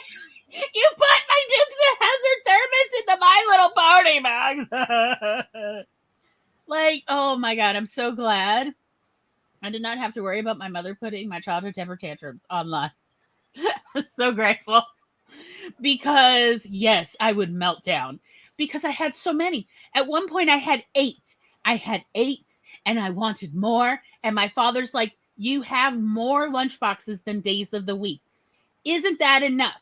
And I looked at him like, no, of course not. Why are you like this? And him just like, fine, whatever. And yet another moment. My mother would start buying them at garage sales. It was so wonderful. Like, it was just like, ma'am. And so then the lunchboxes would come preloaded with the smell of hot peanut butter jelly sandwiches. And that's like how you know the lunchbox has been broken in. Go on, Charlie. I'm just saying, and another bit of fabulous just foreshadowing for my life. The biggest fight I had with my parents as a kid is I really wanted a Rainbow Bright lunchbox. Mm-hmm. I mean, but it did look great. Like, I mean, Oh my God. It was so bright. With the little star kid on the thermos? I wanted it so bad, and it was definitely a hard no. My parents couldn't get me one. The Pocahontas backpack. Kindergarten. My parents couldn't get me a Rainbow Bright lunchbox because they were always sold out, and then they were hiking up the price. So they were never on sale, and nobody was selling them at garage sales. So my father got the brilliant idea to buy a Transformer lunchbox at a garage sale, peel the sticker off, go to Rose's, which was like the like Dollar General of department stores at the time, and buy a whole sheet or two of Rainbow Bright stickers and just stick them on. And then he realized on the drive home, why would I stick them on when I can make this a project for her to stick them on, and then she can't complain that I did it wrong. So my parents made me watch, behold, we are going to give you a Rainbow Bright box. Watch what we do. And I'm like, that is a Transformer box. I can literally see with my eyes. And they're like, watch, we're going to make it from a boy box to a girl box. And I'm like, Rainbow Bright is for all, but go on. I wish to see your magic. And then my father's peely, look, I swear to God, they really did use like horse glue or something on this, because my father and mother are like taking turns with this special wrench, the kind that you can lock, to peel this off. And then my mother is using every household cleanser to dissolve the residue. And like that took like a day, but they did actually. And then they're like, they dried it and primed it, and they're like, sit down. Here, my child, bestowing these sheets of stickers, make this into the rainbow bright lunchbox of your dreams, while your mother works on removing the transformer vinyl off of the thermos. Like, okay. And that is how I got a rainbow lunchbox that was one of a kind, and no one else ever, rainbow bright lunchbox, no one else ever had. But like, because it was just a mania back then, y'all. You don't know. It's really hard to explain. But see, the joy that you're having right now, this to me is one of the reasons why Dead and Loving It is not as well remembered, if it is remembered as a Mel Brooks film. Because I almost always hear Dead and Loving It brought up when people are talking about Leslie Nielsen movies, but almost never when people are talking about Mel Brooks movies. I don't consider it a Leslie Nielsen movie. This is like Leslie Nielsen at his most who gives a damn. But that's actually where I was going. It doesn't have. There is a gleefulness that is a big part of what makes a Mel Brooks film a Mel Brooks film. There is, like, even in Blazing Saddles, those moments where you see the actors' heads pop up from behind the fence, the berm. They're hiding behind a lot of things in that movie, and they have that mischievous child look on their face of like, it's time to get into trouble. And you see that through all of the movies. There's this playfulness that runs through all of them. And Dead and Loving It just doesn't have that. You see in all the good ones people like. I feel like the bucket of blood scene, though. Yeah, well, yeah. Is the glee. Like, but like, behind this pillar while you stake the vampire. Right. Well, but like on the other hand, it's also like free of Leslie Nielsen. I don't know. My favorite one scene of Dracula Dead Loving It is the dissection. As he's just trying to gross out the students enough to get them to all pass out. Yes! All 10. Is there anyone left? No? You. You just go to the, like, I mean, again, you see that glee in there.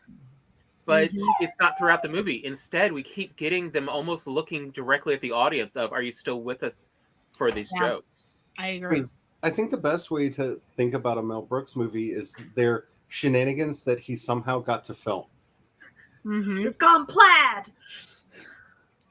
Like, you can almost hear the writer's room laughing in the background for every Mel Brooks movie of like, oh my God, no, wait, it'd be even crazier if.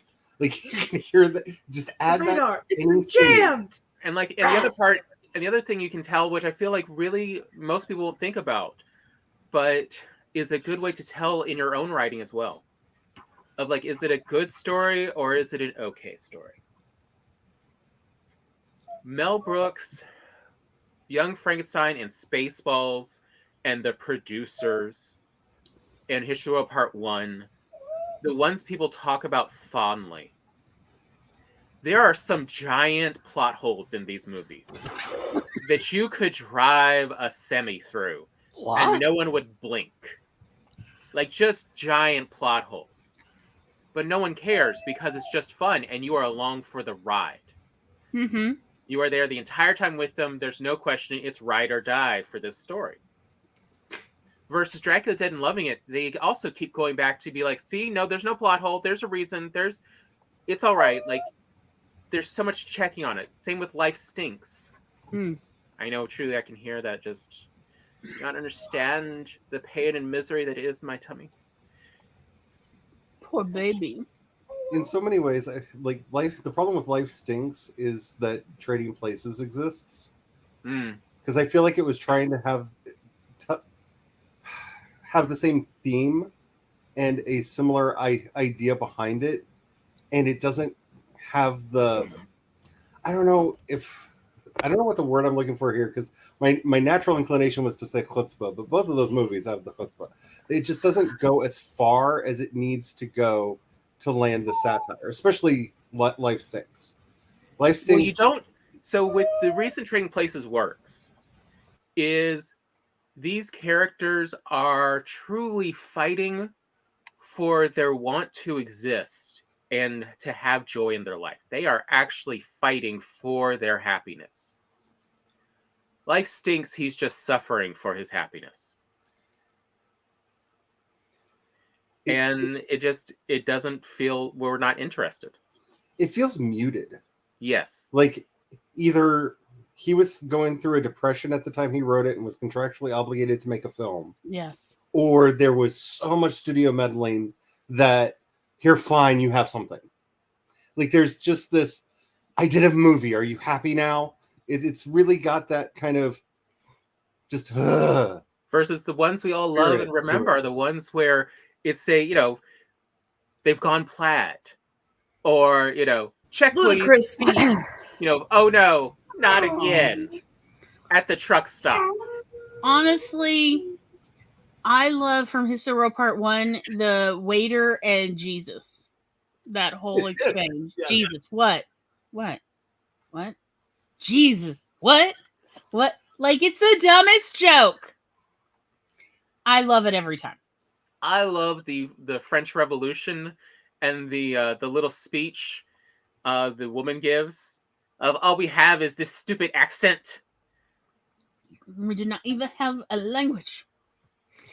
All we have is this stupid. Yes, I agree. We all sound like Marie Chevalier.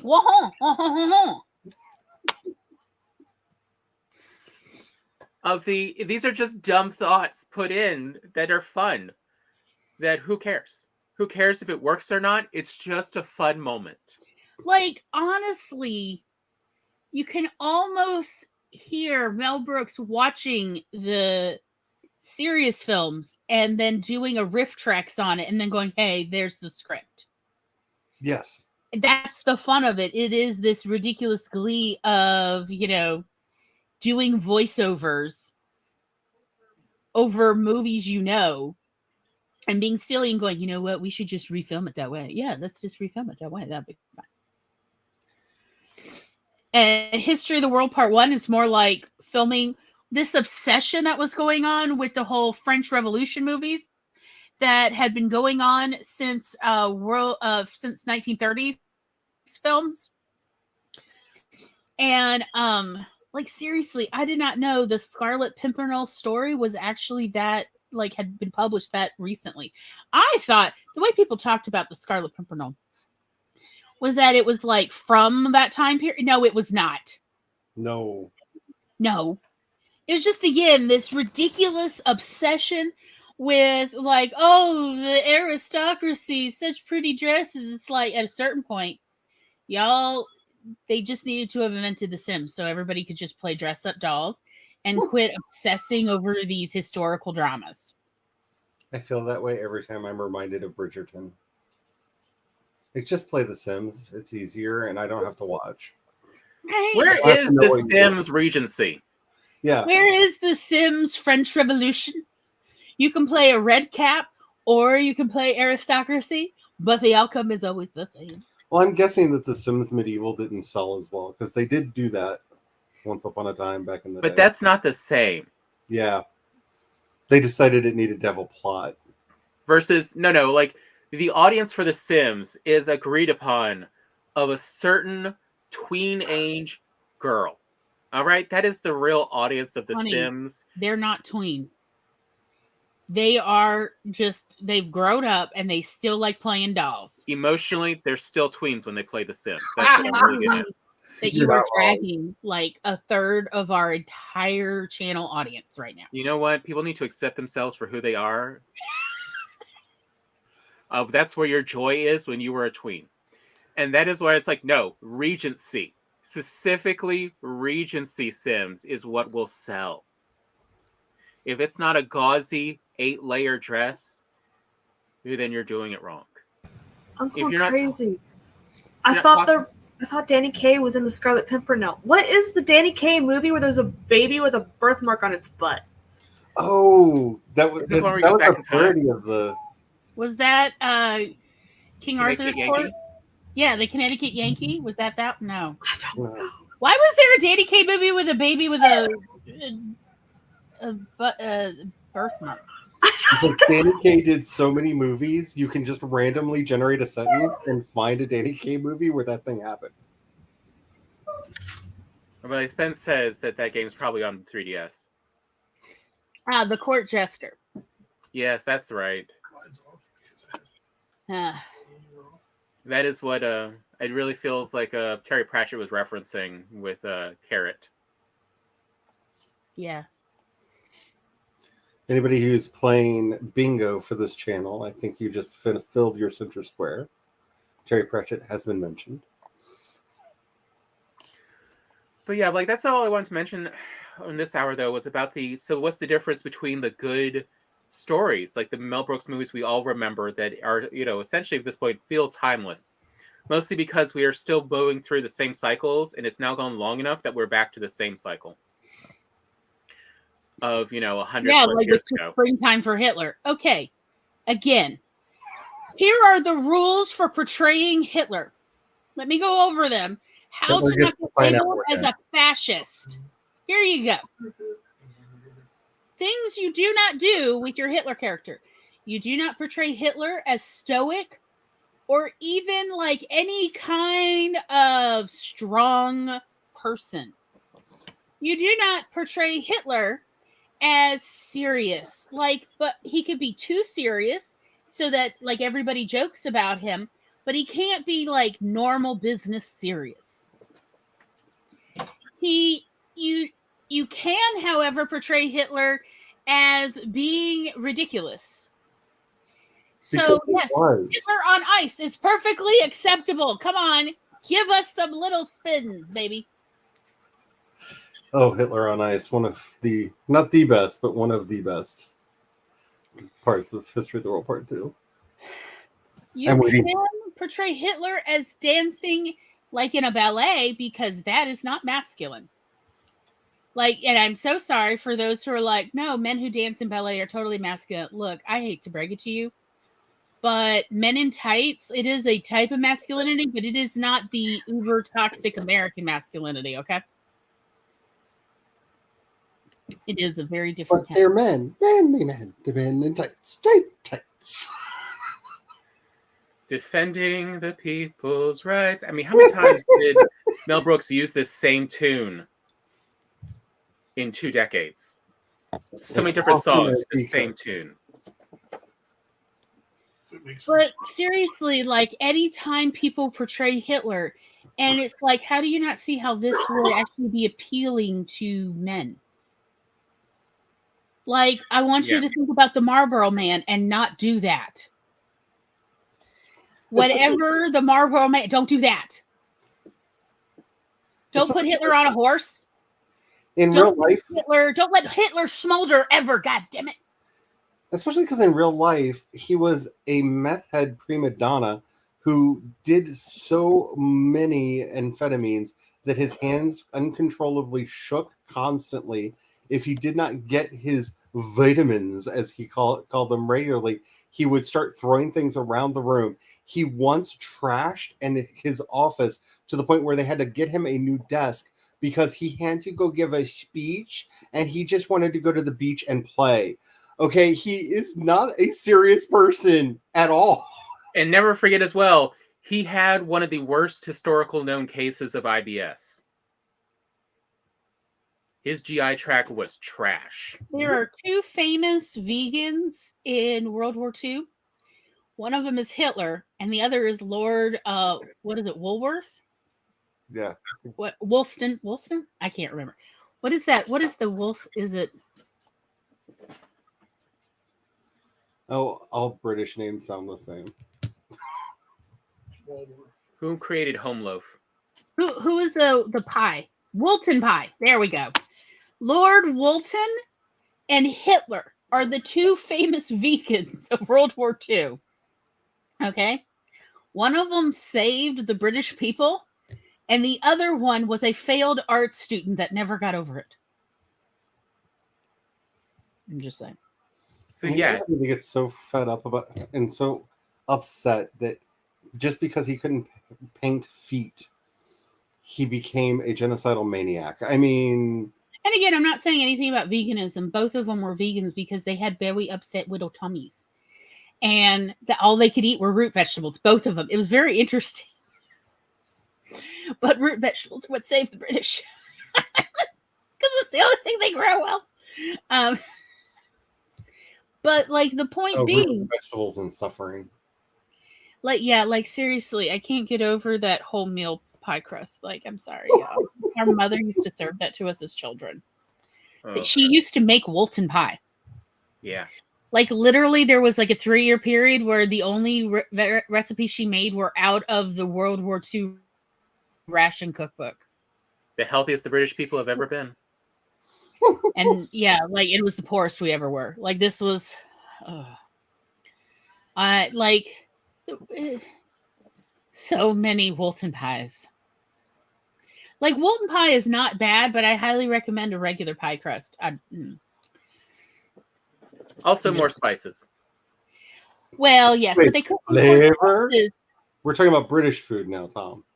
Well, say it right. We're talking about post World War II British food. World War II ruined them for spices and everything. Yeah, that was the problem. So during World War II and right after World War II, the British couldn't import spices. And that is actually what cut the British love of spices. They used to use a lot of spice. They were all throughout the 1800s, for instance, like gratuitous uses, like trashy levels of spice. Yeah, like we don't know how to use spice, so we're just going to put the whole curry powder box in. Like it is amazing how much cayenne pepper is in Victorian recipes. Yes. Mm-hmm. But World War II pretty much entirely cut off the British from their spices, and due to rationing and poverty from austerity. Yes, the fake austerity, by the way, of the 1950s in Britain. The British, there was an entire generation of people, of British children, who grew up not eating spices, and then they raised their children that way, and that is why British cooking is now what it is. It is all Hitler's fault. So the Hitler ruined the English. I said it. He ruined everything. Yes. Yeah. But yeah, it is now time for a break. And when we come back, is it going to be the fight between Gloria and Charlie? Sort of. I also wanted to talk about, so when I was watching this, what I noticed, and I think it's something for all of our friends to take note of, and the reason they should watch Mel Brooks movies, is I'm going to talk about Mel Brooks' comedy craft and lost generational knowledge, or really institutional knowledge, because Mel Brooks wrote vaudeville, Borscht Belt comedy, and he wrote it by the rules. And there's several things I picked up on that I think we could all use in our writing of how his comedy works, so it'll work with anyone. I've got a skedaddle so I can take Roy outside, and then I stream in an hour with my cover reveal and release date announcement for Tiny Shivers. Yay! Woo-hoo! Well, be sure to post the link. Okay. And instructions on how to get signed copies. I'll figure something out. Did you notice that of just silence? Like, I felt smile. How dare you bring that up? Okay, bye. Bye. All righty.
Me, bitty, me. Me, bitty, bitty, me. Me, bitty, me. Me, bitty, bitty, bitty, bitty.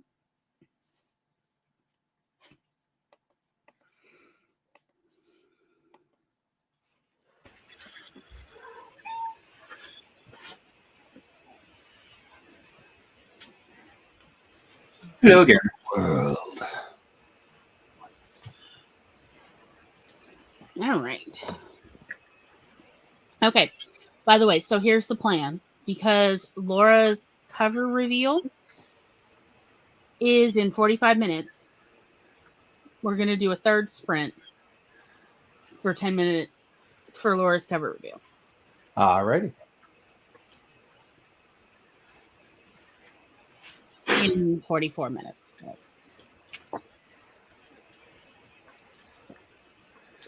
So should we first talk about what I was thinking, or do y'all want to get into it now?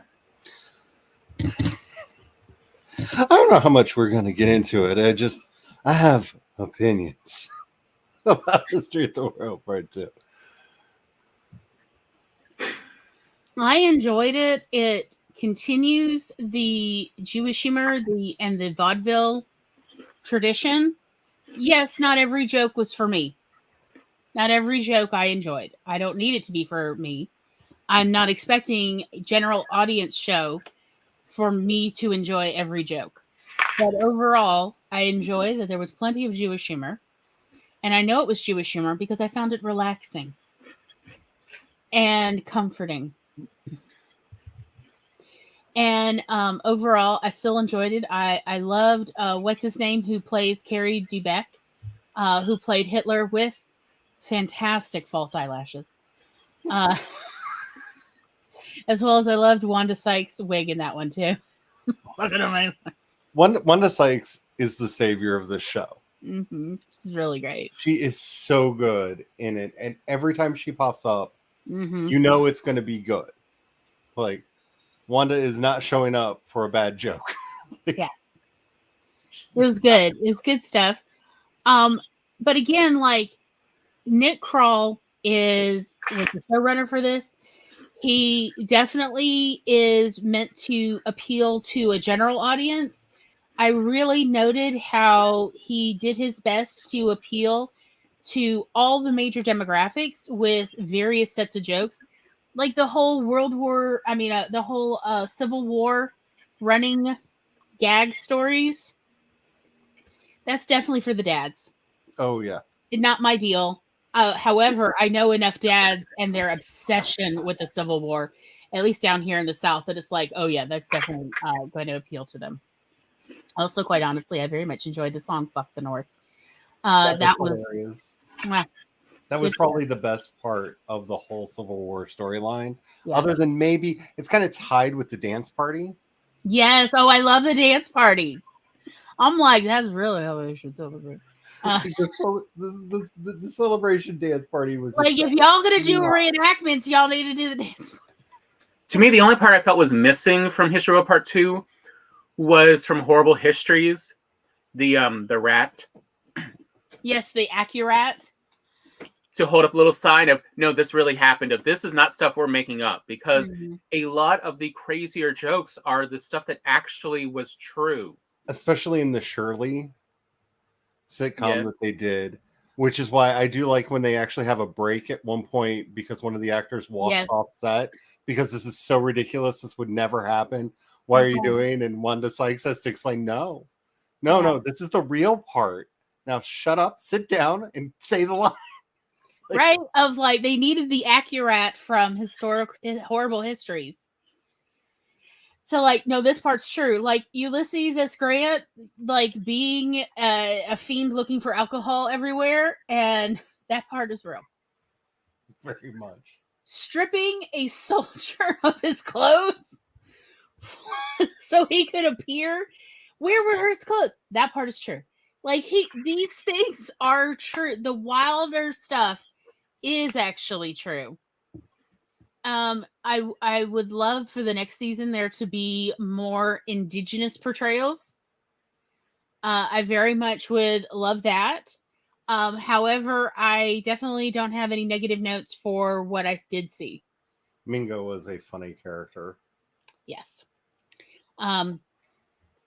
The whole Anastasia and the musical with Dove Cameron, I definitely feel that was meant to appeal to young women, teenage girls. And again, no notes.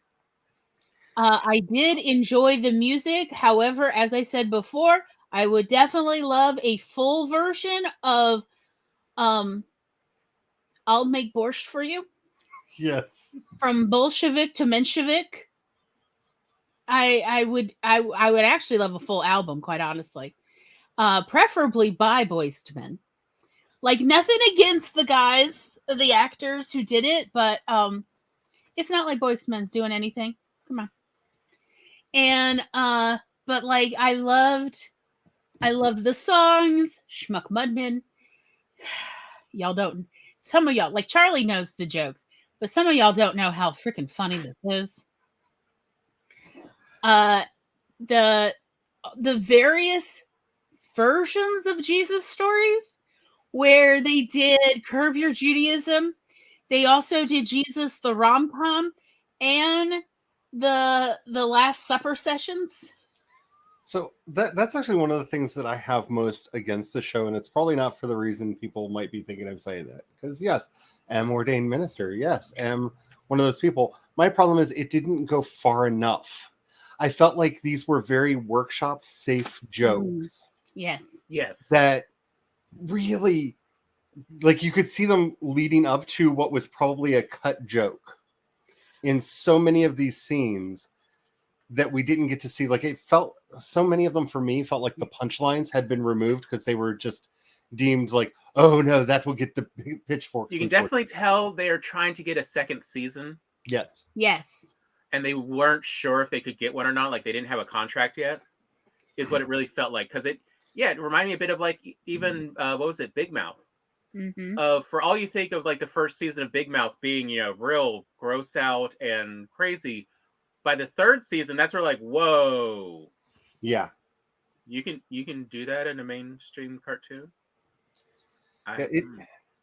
There was a restraint to this that I felt was kind of weird and slightly off-putting, especially, and I feel weird being the person that I am and like specifically highlighting the Jesus stuff, but it wasn't until the payoff at the end where you get White Jesus, the movie, yes, that's where it felt like it was finally going where it needed to go. Like it was actually pushing that line. The whole workshopping at Council of Nicaea. Boy, did I feel it. Like, I just want him to look like me. So you want him white? No, I did not say that. You said that. No, I didn't. Like, and then, well, now we've come back. What do you think? And I'm just like, yep, that checks. As well as pass the collection plate. Yes, and they're all taking from it rather than putting in.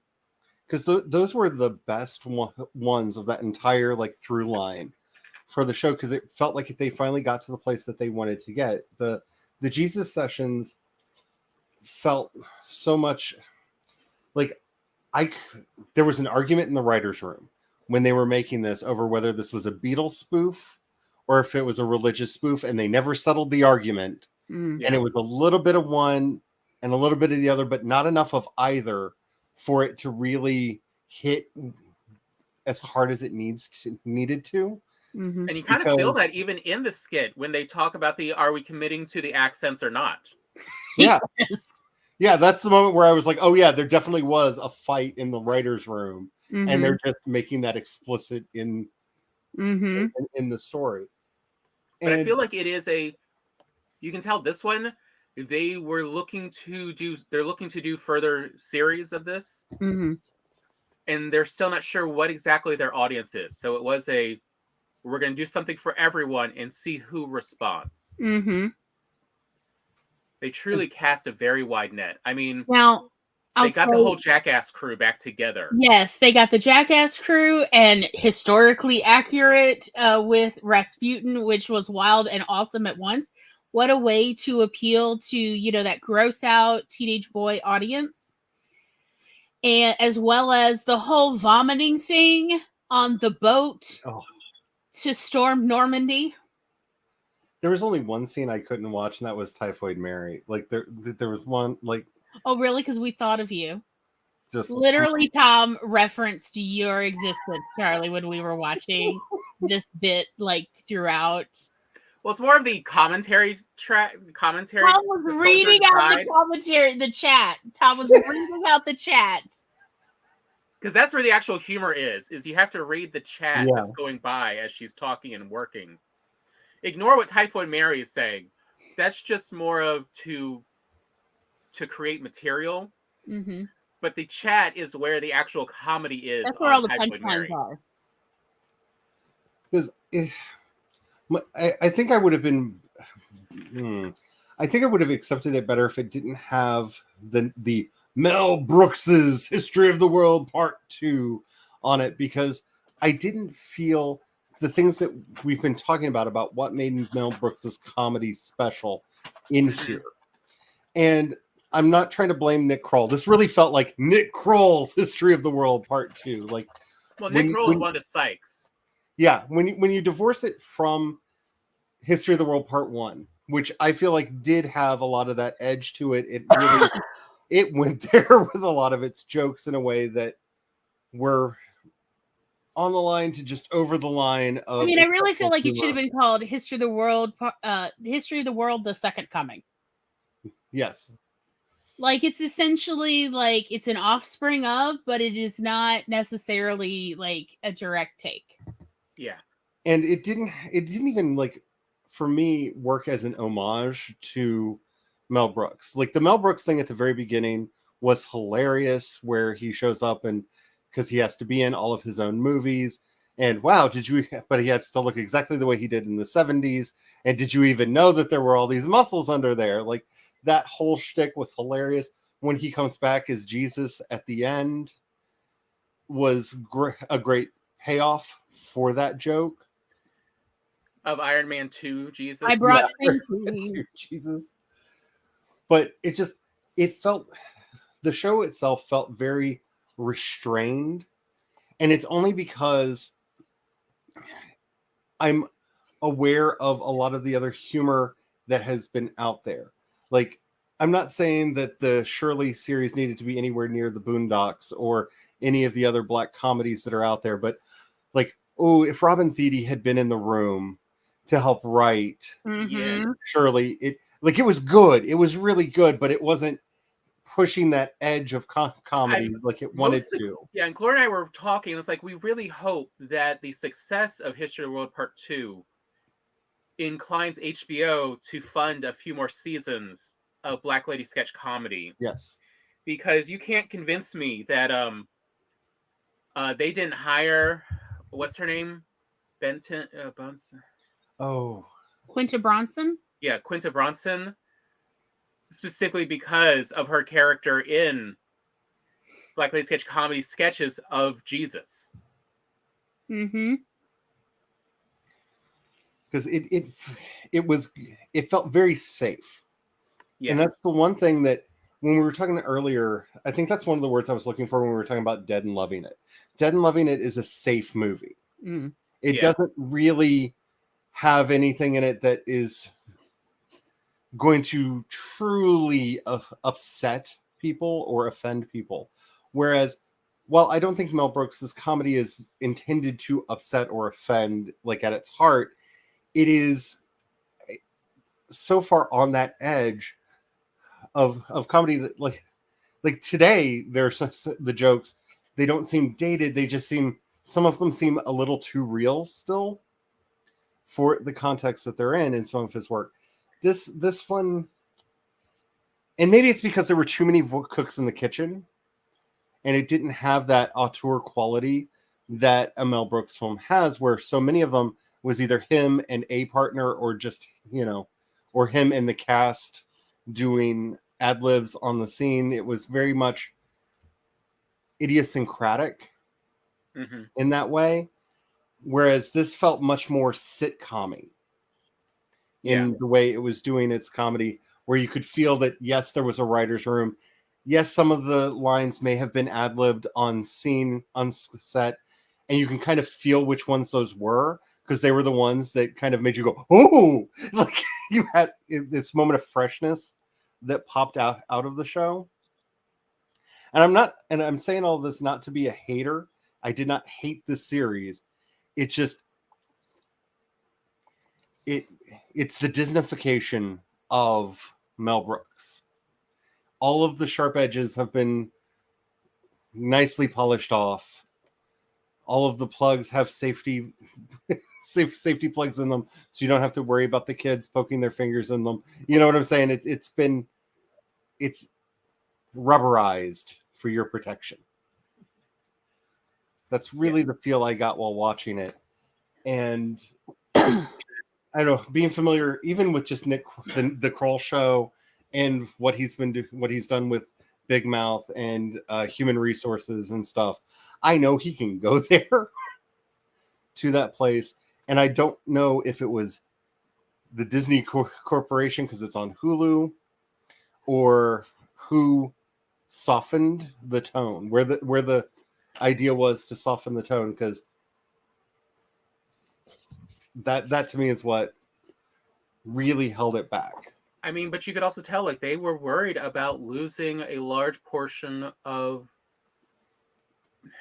I don't know what to now say, but just the people of color audience. Yeah. With the Jesus and Christian humor of, like, they definitely were, towing a line to not cross over and lose that audience. And, like, that's what a lot of it, like the same with the Civil War, of they were towing a line that they were worried they would still lose the audience, that they weren't sure if they captured them yet. I don't know how many people are going to get this reference, but all of the Jesus stuff felt like lock-in humor.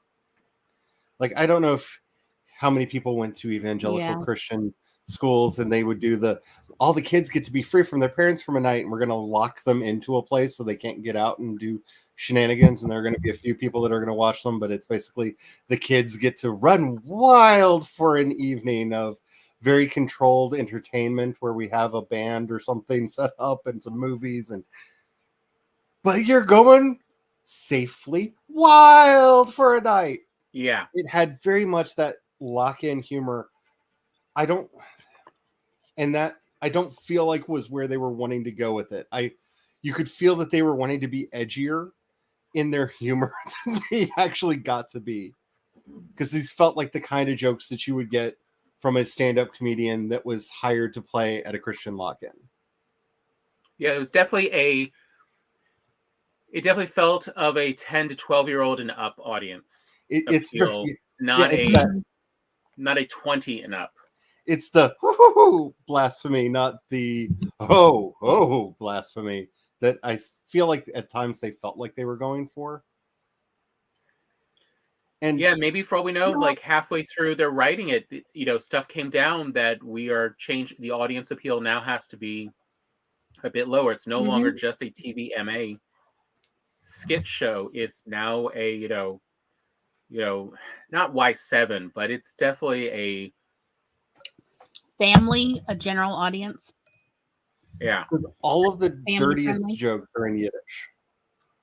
Yeah. All of the dirtiest jokes are in Yiddish. All of the serious adult humor is in Yiddish. Mm-hmm. And that is limiting to a general audience in a lot of ways, because they're not going to get those jokes. Like when he's introduced. But you worried the Minches are going to putz? How about the character Schmuck Mudman serving sandwiches? Which, if you know the historical context, you're just like, oh my god, that is the worst. Just yes. Please no. And I appreciated all of that. Look, I'm a gallo. I appreciated a lot of that so much, but I know that a lot of that humor that to me saved the show in my view. Like the stuff that I found really humorous was a lot of that, but that's going to go over the heads of the vast majority of the audience. and I'm really curious how a general audience is going to accept accept the show. I mean, it very much reminded me of. But that's how it was in the 50s on television. Particularly these variety shows and comedies and sitcoms with a Jewish writer's room, they said all of the inappropriate stuff in Yiddish because the general audience won't get it, so it'll go by the censors just fine. And the Jews are not going to call and report them to the FCC. That's how they did it in the 50s, and they got away with it. They're doing it again. I don't think it's necessarily a bad idea because, again, you've got to get by the Disney censors. And so if you've got to get by Disney's standards and practices, put all the jokes in Yiddish. Like, it works because if you actually want to be on the inside, you'll go look it up. You'll go Google it because it's all spelled correctly. And also the closed captioning. Also, for all we know, a lot of this was because of the change up that happened in 2020. Yeah. With changing CEOs and then reverting of they couldn't really then go with the harsher, stronger humor now that what's his name is back in charge. But I know, for a few years there, they were, you have to soften everything for a general white audience only. Yeah. And that's what a lot of this was written to. And so, who knows what the next season would be. I feel like the easiest way to summarize my feelings about History of the World Part 2 is its criminal underuse of Jack Black and the fact that it gave the ultimate Jack Black song to Josh Gad, of all people, to sing. And Josh Gad does not do a good Jack Black impersonation. What did Josh Gad sing? At the it's in the first episode, he has like a power ballad, like straight from Tenacious D moment I think it's in the first episode, and it's utterly forgettable because it's Josh Gad. Yeah. What? As Shakespeare? Yeah, he has a moment in there where what is it? It's like a Now I remember Jack Black singing as Stalin. Oh, Jack Black Stalin. Oh, like that was fantastic. Can I just say, can we have a whole spin-off movie of Jack Black Stalin? No. Like, I want a whole spin-off movie that's just that. Speaking of second Hitler, and somehow just like fast forward to the future and bring Kyle Gass back to play Gorbachev, like the ghost of communists yet to come. No. Like, because I just want I want the big birthmark on oh no Kyle Gass's head. Like, ultimate Tenacious D reunion movie. I'm pitching it now. Let's get this done because Jack Black's is Stalin. I want an entire album of Stalin death threat songs from Jack Black. Because I feel like you're definitely crushing on the villain here. Oh no, I'm not the villain. It's the way that they went at his insecurities, because that's who Stalin was. Yes, yeah. Because it's all his. Because if you haven't seen it, for anybody who hasn't seen it, Stalin's song is all about how he wants to be loved. He wants everyone to adore him, and all of this. And then under his breath, at several moments, he talks about, "And if you don't, I'll just kill you." And just if you don't, I will. Historically accurate. And Jack Black pulled it off so well. Mm-hmm. And just Jack Black in that little apron. Like, I don't care. It doesn't have to be a Stalin movie. Just put Jack Black in that little apron. That apron. This can be for the Clue sequel that will inevitably happen. Jack Black can play the French maid. I'll be fine with it. Just give him a song. Yeah, Jack Black did a freaking amazing job. I definitely think he's trying to go for the musicals again, which is wonderful. I loved him in it. I also thought that he did a very good impersonation of a real monster at the beginning of their monstrousness. Mm-hmm. I hope that they continue this I hope they get a second season, even if they do, that they continue this whole Stalin thing of Stalin's rise to villainy. That's what I hope happens. I have no idea what's actually going to happen, but also I love to see it with Jack Black having essentially his own proper, like, true villain song as well. like Ursula and Jafar, like, yes, please. Yes. Please get a villain song for Jack Black as Stalin. And eventually, when they do the live action Hercules movie, Disney, I'm begging you, cast Jack Black as Hades. Yeah. Just give this to me. Give me this one thing. Give me Jack Black as Hades in the live action. Speaking of like a role, like again, doing an impersonation of like a Jewish vaudeville villain. Which, from what I understand, that's literally what's his name was given as notes for how to play Hades. James Wood. Yes. Yeah. Was given this note of do it like, do it like was it not Rip Torn? Maybe it was Rip Taylor. No, not Rip Taylor. Not Shecky Green. Henny Youngman. Yeah, now that you say it, yes. That's what the note he was given was, do it like Henny Youngman. I would not be mad if the show got a second season. I just want it to spawn a cinematic universe. I want the Shirley sitcom. Shirley Chisholm. I want the full sitcom. I want Wanda Sykes to be in it. I want that was so on point and oddly historical in so many ways. Mm-hmm. Yeah, it was really good. It was so funny in the way that it was performed. I really want to know how much Vaseline they put on the camera to get that smoky, like we're out of focus 1970s filter that they had over the whole thing. Yes. Those are the moments that it really seemed to work. And I wonder how much of Shirley was ad-libbed. It's the part of the show that felt freshest to me. Like it didn't feel, most of the jokes did not feel as workshopped as a lot of the other humor in the series. It definitely felt more like just Wanda Sykes was writing this part, and she told several other people to back off, including the white executives. Mm-hmm. As she wrote this part of no. And whatever they, notes, then she still just did the original version on set on the day. Some kind of magic happened there because it feels, and this feels weird to say because it is definitely a different series within the series, but it feels like it's from a different series because it is a very special kind of humor that really worked for the show in a way. Some of the other stuff, like the Stalin stuff, worked pretty well. I'm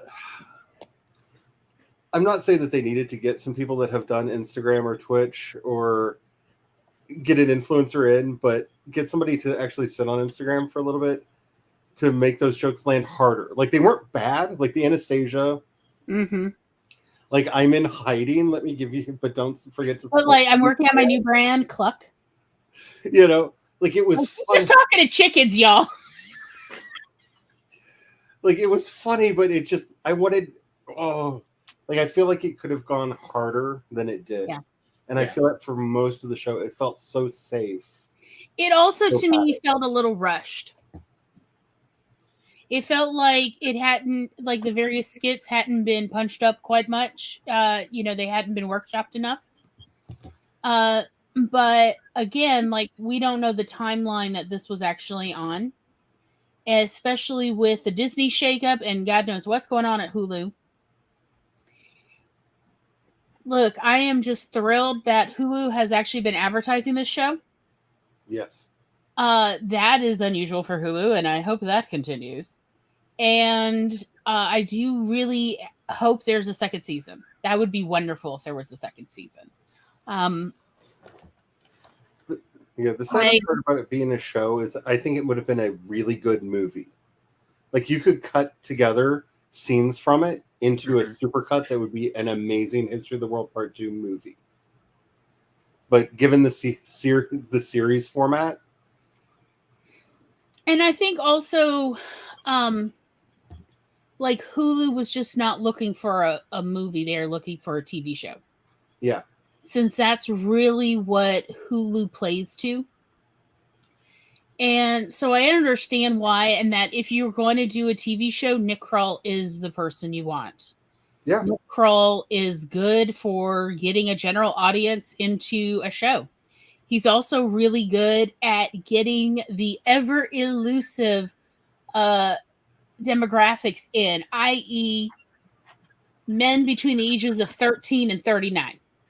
Yeah. Nick Kroll delivers. And I am happy for that because I'm hoping that this actually spawns a renewed interest in sketch comedy shows, let alone of the mid-budget range. Which this is definitely. It's not the high budget. It's not the low budget. It's the mid-budget, and it's nice. It looks nice, but it doesn't look too fancy. It's just a nice sketch show. I am hoping this spawns more. I'm hoping that Robin Thede gets to do, if not another season of Black Lady Sketch Comedy Show, I'm hoping she gets to do another kind of sketch show. Like, honestly, if all she did was sports jokes, I would be happy. Honestly, like, go for it, ma'am. Whatever you got, I'm here for it. I'm hoping that we get to see more of the new comedians doing sketch shows. I am honestly getting a bit tired of tired old white men doing sketch shows. To be honest, I rather like what's going on over at SNL. They definitely have a more diverse cast. They've got more diverse writers, and you're seeing it in the sketches, and I love that. It feels weird that it's kind of getting good again. Yeah. You mean the part where all of these sketches actually have punchlines? Oh, what? What? There's comedy in it? What? So weird. So weird. Oh, very dare. So I'm enjoying that. So I'm hoping that we'll get more of that. We'll get more sketch comedy shows of a variety of kinds and a variety of genre formats. Works for me because I like that kind of thing. And also, I just feel like the world needs more comedy. I would be happy if this got us more sketch comedy, because what the world does not need more of is really cheap, low budget, who's going to bang who reality shows, with the biggest of quotes around the word reality. Because that seems to be where all of the networks and streaming services are going with their content. Mm-hmm. Like the fact that jokes from 30 Rock about what's the most ridiculous thing that could ever be put on TV is actually a show now. MILF Island. Yep. It's real. They made it. But thanks to Tina Fey not giving them the rights, they had to change the idea a little bit, because she was like, oh no, I own the copyright on that. No. Yeah, no, you're going to have to call it F-Boy Island. No. Well, they also did MILF Manor. Oh my God. Yeah, that's a real show. I mean, that's all Discovery CEO wants to do. And the trick is that when all the women get there, all of the men's are their sons. Oh no. That's the show that actually got made with no irony. That's a real show. Like, I would love sketch comedy to fill this void of, like, we need some low budget stuff that we can just pump onto these channels. Like, that would be so much better than what we are getting. Like, Netflix unironically not understanding the popularity of Squid Game and doing an actual Squid Game with real contestants. Oh, wow. Which is also a thing that is happening. Yeah. I'm not okay. So let's change the subject a bit and talk about, so speaking of vaudeville and low budget, mid-budget, well, really mid-budget comedy. Of what I noticed watching, we're just filling the next 15 minutes till Laura's. Yeah. Thing. Oh, okay. Figure it'll be about that time frame. Oh, really? Because I have readings to do. Okay.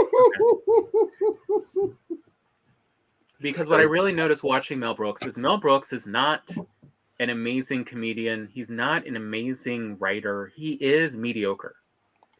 He is definitely achievable for anyone's level of writing. But what he knows and what he uses is some knowledge that has been lost, that people don't discuss, that was formed in the Borscht Belt during vaudeville. And that is how to get the timing down. How to make sure your audience is always ready for the laugh you're going to give them or whatever emotional change you're going to give them. He's got a trick he uses throughout all of these that you'll notice in these movies. And it's always got a slow build. And then you kind of see the punchline coming, and the punchline hits. And then you'll see this non sequitur joke pop in at the end. That's just like, wait, what? And then we go to the next scene where we start the layout for the next joke.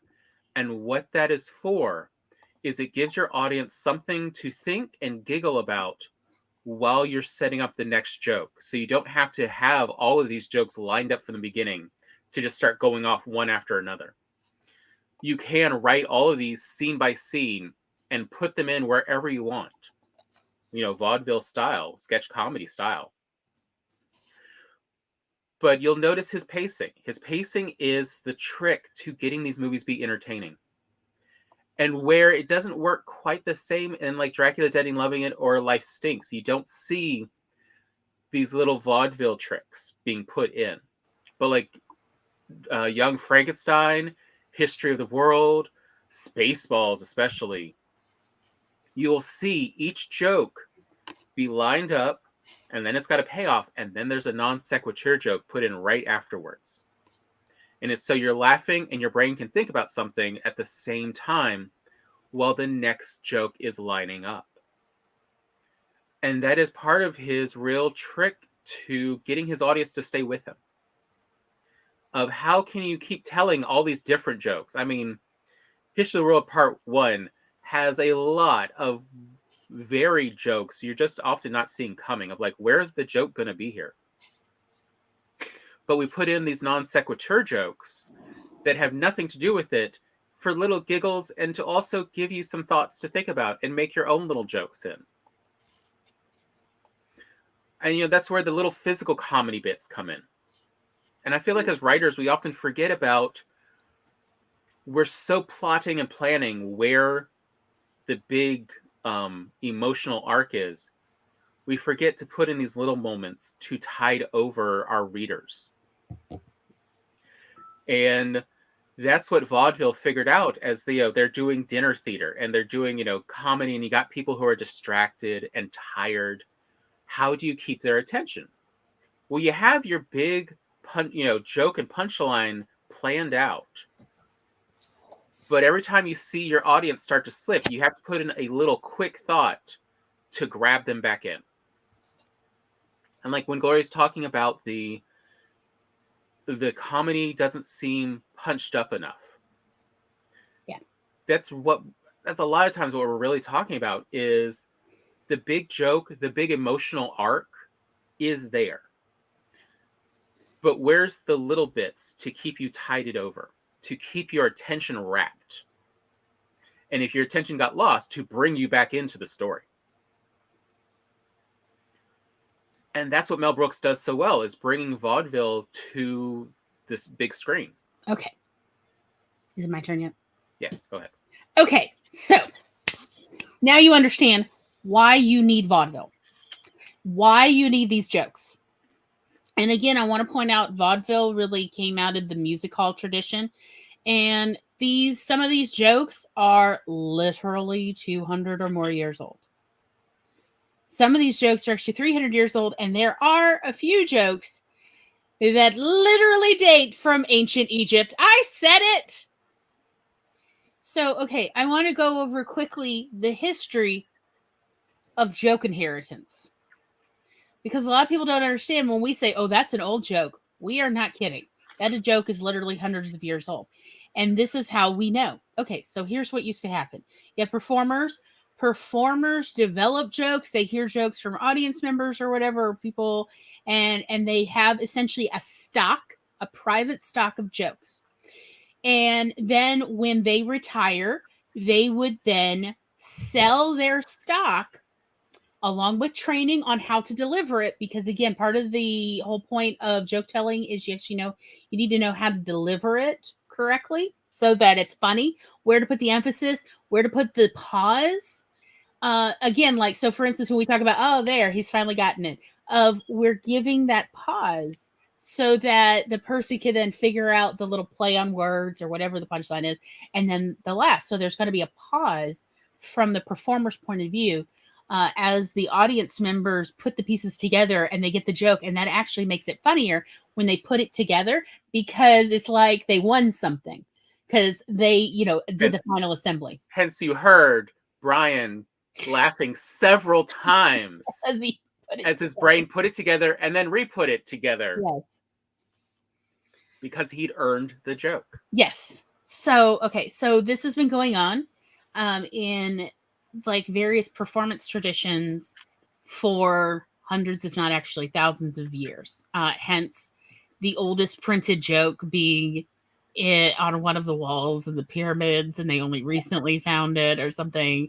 And yeah, it is a joke that is still circulating. So that's how you know, oh yeah, it's old. And that this has been going on.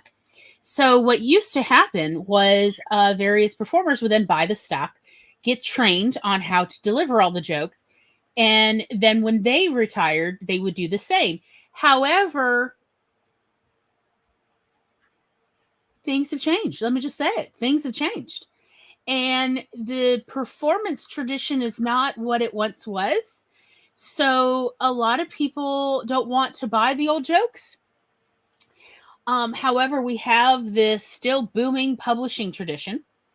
And so there are various books where vaudeville performers have printed their jokes or sold them off or given them, sometimes just bequeathed them to other performers who are then like, I don't use these jokes anymore. Here, you can print them so that we don't lose these jokes. Because, look, they're still good. It's just, that's not what the person's performing on. It doesn't matter. That part is not important. However, I'm just telling you, these jokes were part of people's stock for a very good reason. And it was because they're flippin' funny. So I just want to point out, as always, I am not paid, but I highly recommend that you just go ahead and buy yourself a copy because it's out of print. Go get yourself a used copy of the Big Book of Jewish Humor. Also, another one that I came across several years ago, I believe it's this one. It is George Burns also could not sell his stocks. Nobody wanted to buy it, which that's wild. So he printed 100 of his best from his private stock. It literally says so. And definitely I listened to the audiobook version. And when you listen, you're like, this George Burns is actually giving to the public his joke stock. And he actually bought from famous vaudeville comedians who had bought from, previous, giants before them. This is the stuff. I highly recommend. Go ahead and go. 100 Years, 100 Stories by George Burns. There are other ones who also printed theirs because, again, nobody wanted to buy their stock. And they're like, look, why throw this away? Let me at least, publish a book with my best stock in it. Versus, let me tell you, Joan Rivers, she did not print out her best stock. She sold it to her last mentee, who is still running her old jokes. I can't remember her name right now. It's terrible. I'll find it. But, and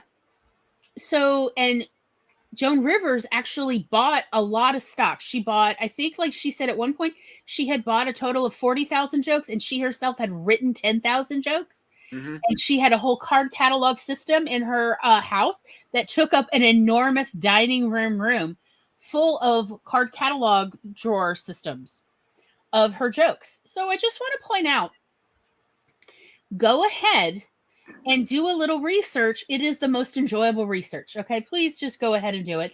It is enjoyable research. Now, when we come back, I'm going to read to you. some of these jokes. I'm going to read to you a short one, and then I'm going to just read to you some of the annotation from other stuff in here. It is a lovely book. Okay. But before all of that, we are going to go to Laura's cover reveal. Bless you, Tom. And in case... Oh, goodness, Tom.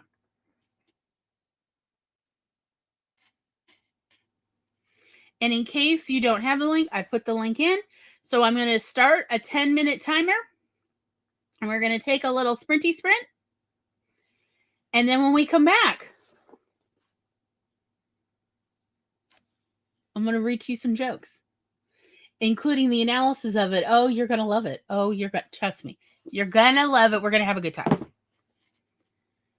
But in the meantime,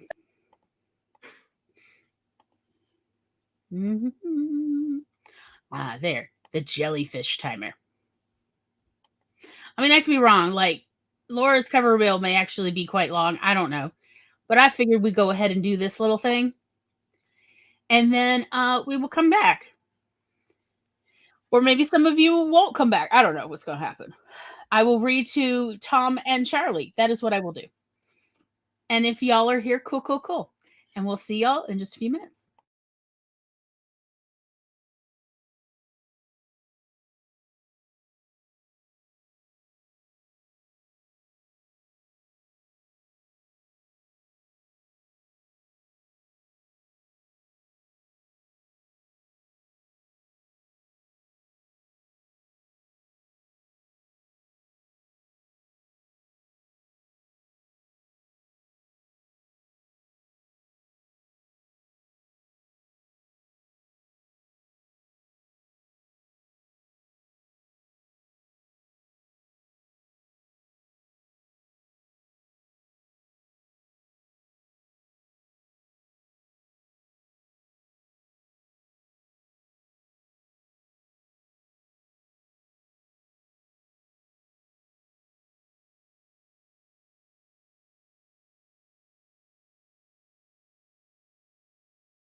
Beep, beep, beep.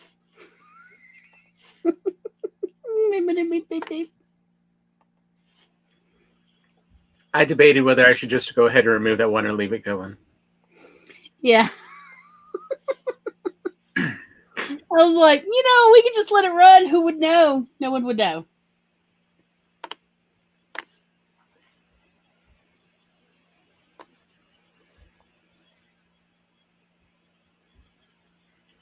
The illustration turned out really good for Laura's book. How dare she not have them up in her coffee shop already?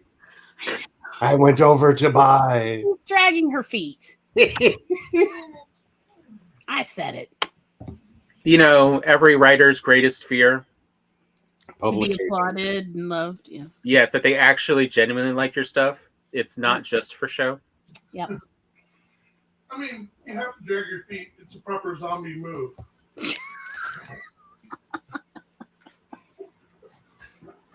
All right, as promised. Okay. Here we go. And I don't care what they say, whatever. These jokes are so old, they are no longer in copyright. Here we go. When Yonkel met Mendel on the train, he was surprised to find his friend in pain, yelling, "Oi!" every minute or two. "What's the matter with you?" asked Yonkel. "It's my feet," replied Mendel. "My feet are killing me. It's because my shoes are too small." "But that's crazy," replied Yonkel. "Then why do you wear them?" "I'll tell you why. My partner made off with all our profits. My daughter is about to marry a goy. My other daughter is so ugly and unpleasant that she'll never get married. My son is nothing more than a bum. My wife doesn't stop nagging, and bills. Every day I come home and there are more bills to be paid. Right now I'm out of work, and so every night I go home and then I take off these shoes, and Yonkel, believe me, I feel like $1 million.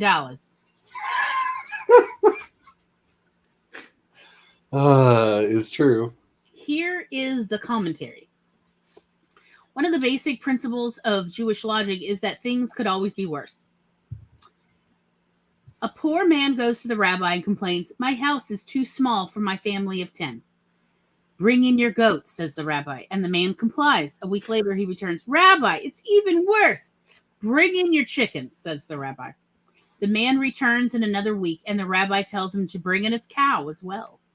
The next time the man comes, he is at his wit's end. "I can't stand it any longer," he says. "In that case," says the rabbi, "go home and take all your animals back into the barn." "Thank you, Rabbi." The man says a few days later, "Lately, we've had so much room."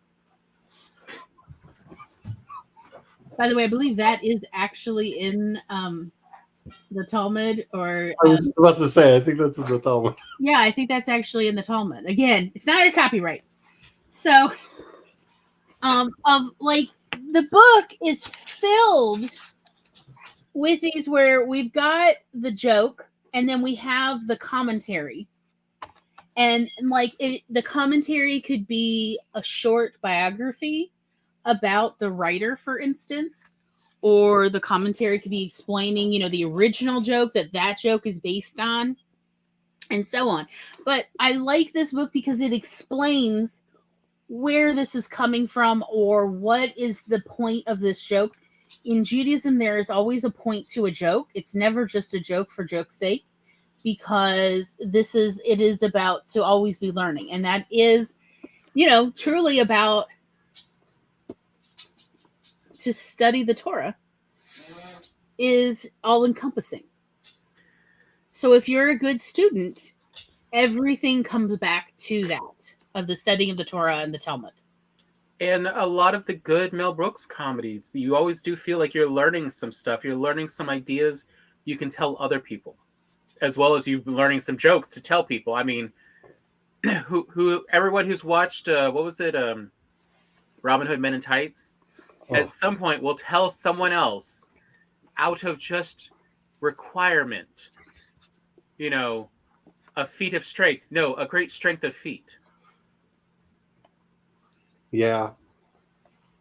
Even though it's not a good joke without a visual punchline, it's just so memorable. But it reminds you of what a real feat of strength is.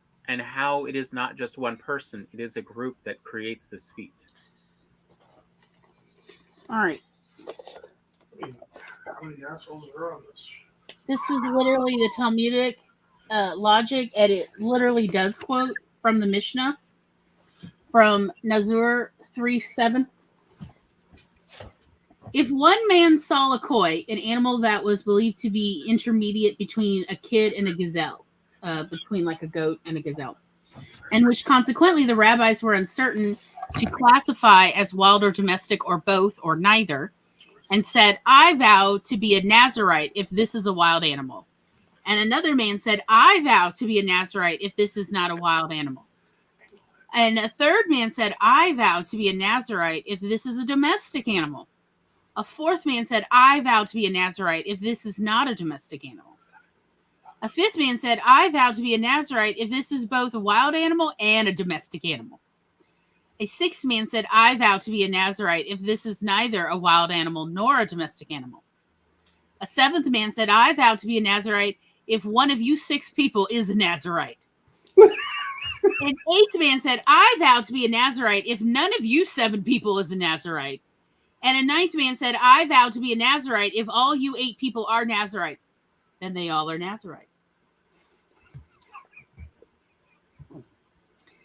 Oh, sweetie, tell me how a locust tastes. So, yeah, okay. So here's the thing about Judaism. It is a living religion in that, you know, just because that's how we used to do it doesn't mean this is how we do it now. Or just because we never did it before, if now everybody's doing it, that's it. And that is how one kind of duck became kosher in one area geographically for Jews. And so that is the only duck that is kosher in all of Judaism. But now it is kosher for all Jews. Like, seriously. And it was the New Orleans Jews, by the way. So no other ducks are kosher. It's just the one kind of duck the New Orleans Jews have been eating for like 150 years. And they're like, but we didn't know anyone else wasn't eating it. Sure. So, but like, if everybody is doing it, then it is okay. Then that is what everybody does.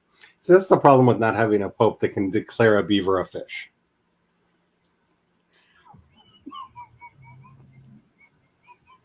And again, Judaism is decentralized. Catholicism is a centralized religion. Okay, here's another joke.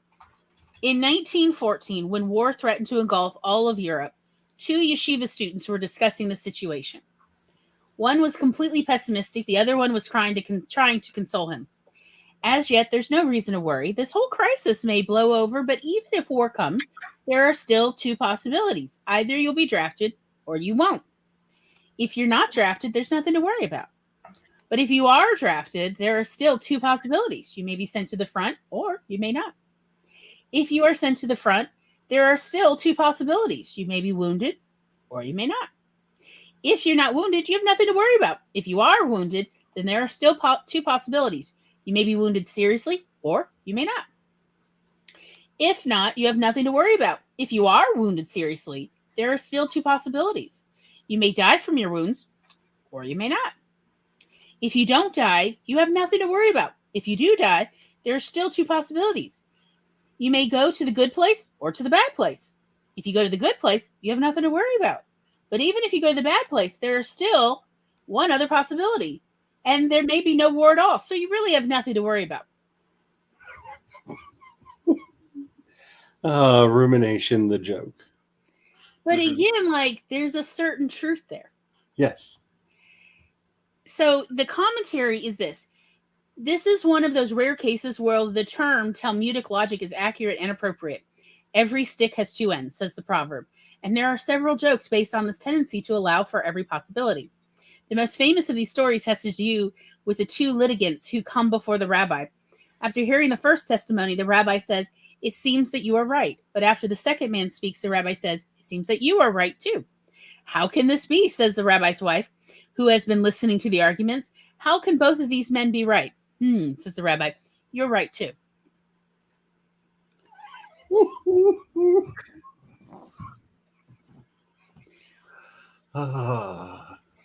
There's not a definitive rightness. Calm your tits. Just calm your tits. And that is what good comedy should do, and why, we complain about poor comedy so much. Of good comedy should be a way to take a step back and see the situation currently in the world and going, here's what it really looks like. Here are the possibilities. And since you are not feeling immediately threatened, you can better understand and think about it. And that's why observational humor worked when it worked and why it so often doesn't. Mm-hmm. If you're just stating observations, not funny. If you're pointing at the basic absurdism that is life. Life is the ultimate absurdist comedy in every possible way. If you're pointing that out, there's infinite fonts of humor that can be garnered from that, because life is ridiculous. Yes. So this one, I'm going to be honest, it's mostly for Charlie and Tom, my very few religious scholars and philosophical scholars here or later, although I know we do occasionally catch a philosophical scholar. So if you've made it this far, here is your treaty treat. Here you go. The Mishnah states, if a fledgling bird is found within 50 cubits of a dovecote, it belongs to the owner of the dovecote. If it is found outside the limit of 50 cubits, it belongs to the person who finds it. Rabbi Jeremiah asked, if 1 foot of the fledgling is within the limit of 50 cubits and 1 foot is outside it, what is the law?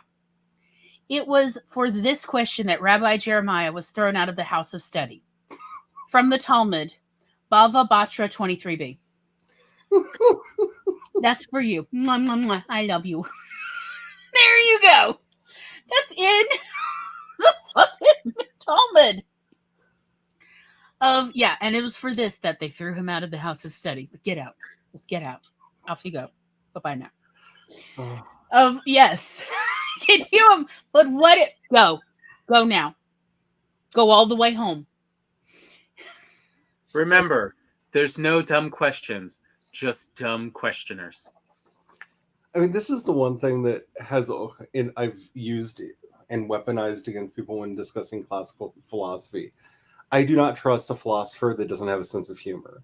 Mm-hmm. And this is why, if I have to choose between Plato and Aristotle, I'll pick Plato every time. Plato had a sense of humor. Plato wrote dirty jokes into a lot of his stories and a lot of the things that he told. He had a sense of humor. Aristotle did not know funny from the dirt on his feet. Yeah, I agree.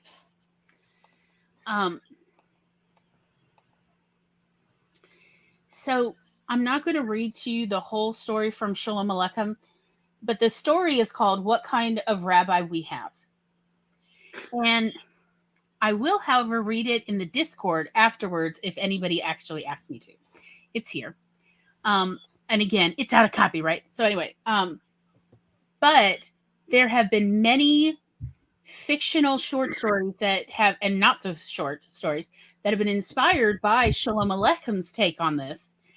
How, including on Venus, have we got a rabbi for you? But anyhow, I did want to read the commentary about this story.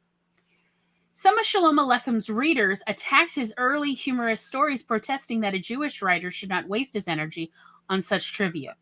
But the author persisted, and one of his celebrated literary gifts was his ability to take a standard joke, admittedly in this case a reasonably complex one, and turn it into a shaggy dog story without losing his audience along the way. The joke that is the kernel of the story goes as follows. And now I'm going to read to you the joke. A wealthy skeptic once came to visit a wonder-working rabbi. "Peace be with you, Rabbi," he said, handing the rabbi a $5 bill. The rabbi accepted the gift without a word. "And peace be with you, my good man," he replied. "Have you come to see me on a family matter? Does it have to do with having children?" "No, Rabbi," the man replied, handing him another $5 bill. "Nothing like that. I'm not married." "And then perhaps you have come to inquire about some fine point in Jewish law?" the rabbi asked. "Not at all, Rabbi," the man replied, handing him another $5 bill. You see, I can't even read Hebrew. Then you have come to ask me to bless your business, perhaps? No, Rabbi, the man replied, handing over another $5. I'm having a good year, and I only hope that every year will be this good. Well, my friend, said the rabbi, I don't understand. What is it you wish? You must have had a reason for coming to see me. Oh, yes, the man replied. I was curious to know how long a man could go on accepting money for nothing. You are welcome. To the very few people that are still here, you are welcome, my lovelies.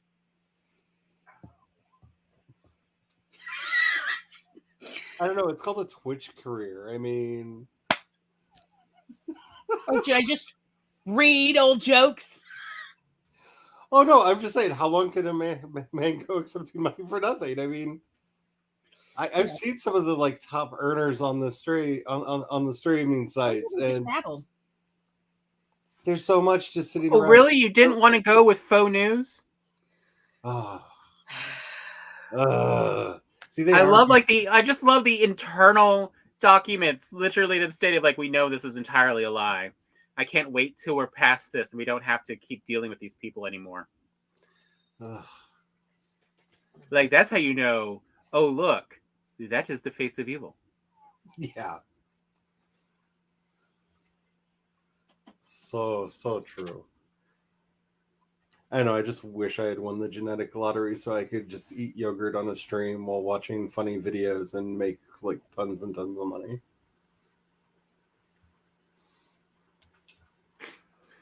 I don't know why it popped up, but I popped up on a little video for I forget what you call him, a VTuber. And it was there responding to some people about VTubers. And she was essentially saying she has some very good friends who make these models, make the animated dolls that, VTubers rely on. And how, some people say like this one is better than this one, or these are so much better. And she's like, that hasn't been my experience. My experience is 95% of them are all great. It's the VTuber that's the problem, because after I do one of these, my face hurts because I express myself so much. And I have to admit, a lot of the people on Twitch and everything, the ones who really go, it's because they are expressing themselves so strongly. People in the next town know what their emotion is supposed to be. Oh, I was just thinking of one person in particular that I like to make fun of, but oh well, there are just some people who are here to just tell and prove to everyone else that justice is a concept humans came up with. It's not real. And I can speak to that. When I started using that avatar for a lot of the video stuff that I'm doing, it is very tiring on the facial muscles because you have to have the camera read your facial expressions right. And it does a really good job of conveying the emotions and whatnot. But it's effort. I think a lot of people, kind of like, I know this is a weird segue to do, but to go back to the beginning of the show when we were talking about to people who have always had privilege, equality feels like oppression. Mm-hmm. I think the same goes for neurotypicals. Do not realize when they are good at expressing themselves with facial expressions and when they are poor at it, until they are forced to notice. And then they're just like, why is this thing broken? It can't be that I am broken and I am not conveying these emotions correctly. It has to be something else.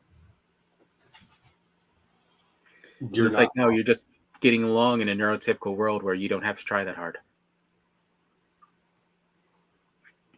And as I said, like, that's what I liked about Mel Brooks is mediocre. He is not exceptional in his comedy skills. He is attainable for almost everyone, his level of comedy and skill. It's craft. And so it's definitely worth studying for anyone who wants to write comedy and to write story of the same variety that Mel Brooks writes. And where, History of the World Part 2 is definitely a take on History of the World Part 1, but is not really a direct sequel.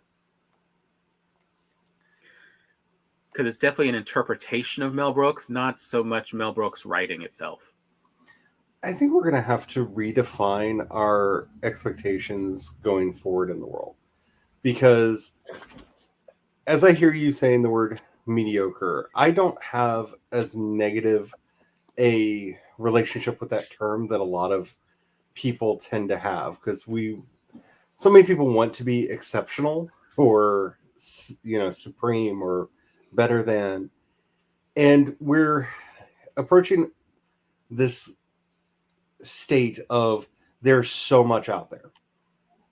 Mm-hmm. There's so much out there between all of the streaming services, and who knows what's going to happen with that in the future. But beyond that, all of the YouTube channels you could be watching, all of the TikTok channels you could be watching, all of the Twitch channels you could be watching, all of the other streaming services that are popping up here, there, and yonder, all of the social media stuff that's going on. There's so much content that's out there that we really are entering this age of, anyone can and is making all of the content that they are wanting to make. And that is not necessarily a bad thing. The problem is we are taking expectations that were honed in a time when there were 3 networks and a couple movie studios that people had to either through sheer nepotism get a job working in this industry, or through extreme hard work and proving themselves earn a spot into these places. And so when you're looking back at someone like Mel Brooks's career, he had to earn a spot in the industry at the time that he was doing it. Independent cinema was not really a thing in the 60s. There were independent films. I'm not saying there weren't independent films, but they were really art house films that maybe 5 people would get to see on a weekend. It hadn't developed as a scene yet. If you wanted to make movies, you had to be in the studio system. Yeah. And where he wins, and where a lot of people win when you actually look at the quality of what they're putting out, is consistency and being able to deliver on their promises. You know what you're getting when you get into a Mel Brooks movie, which is why the few movies that miss the mark feel so weird, like Life Stinks. That's one of the few movies I wanted to walk out of a Mel Brooks movie. It wasn't, the punchlines weren't hitting for me. I didn't find a lot of what it was doing funny. It did not feel like a Mel Brooks movie to me. That's why earlier when I said it felt like he wrote this while depressed and under contract and had to get a movie out, it really does not feel like Mel Brooks at all. Same for High Anxiety. Yeah. But there's a consistency to most of his work, and it's hard to deliver on. I think one of the concepts we don't teach children well enough, or even at all, that has definitely been something that is vital for me, and is really vital for anyone who is both neurodivergent and will always have chronic medical problems, is I just think as the concept of horsepower. So horsepower was, supposedly averaged out of how much work these horses were doing. There's actually different conflicting stories about 2 or 3 different ideas of where he came up with the horsepower. But the part I always take to note is, so when we say 1 horsepower, we're talking about the work 1 horse can do over 8 hours. And science has now looked at it, and a full-size horse actually is more closer to 2 horsepower. But the other thing is 1 horse for a few minutes can do the work of up to 14 to 16 horsepower at a time. But that doesn't mean that a horse can spend 8 hours doing 16 horsepower of work without keeling over and being no more that very day. Like, this is just, we understand this about physical work output. But the same is true for creative output, for any output you expect an organic creature to do. Yep. That has to rest and recover and regenerate. There is only so much you can do on a regular basis that you can keep up without effort. Essentially, what kept humans going, why they have survived, is they are social creatures that can walk further than any other animal on Earth. Humans can walk 1,000 miles in a year without sweating, literally. That's not a problem for humans. And so when we say mediocre, what we're really meaning is, what's the average you can do any day without major effort? What's sustainable? That's the real secret about why Gloria and I do these shows the way we do them. Yes. Because it doesn't matter how sick we are. Which we have been so sick.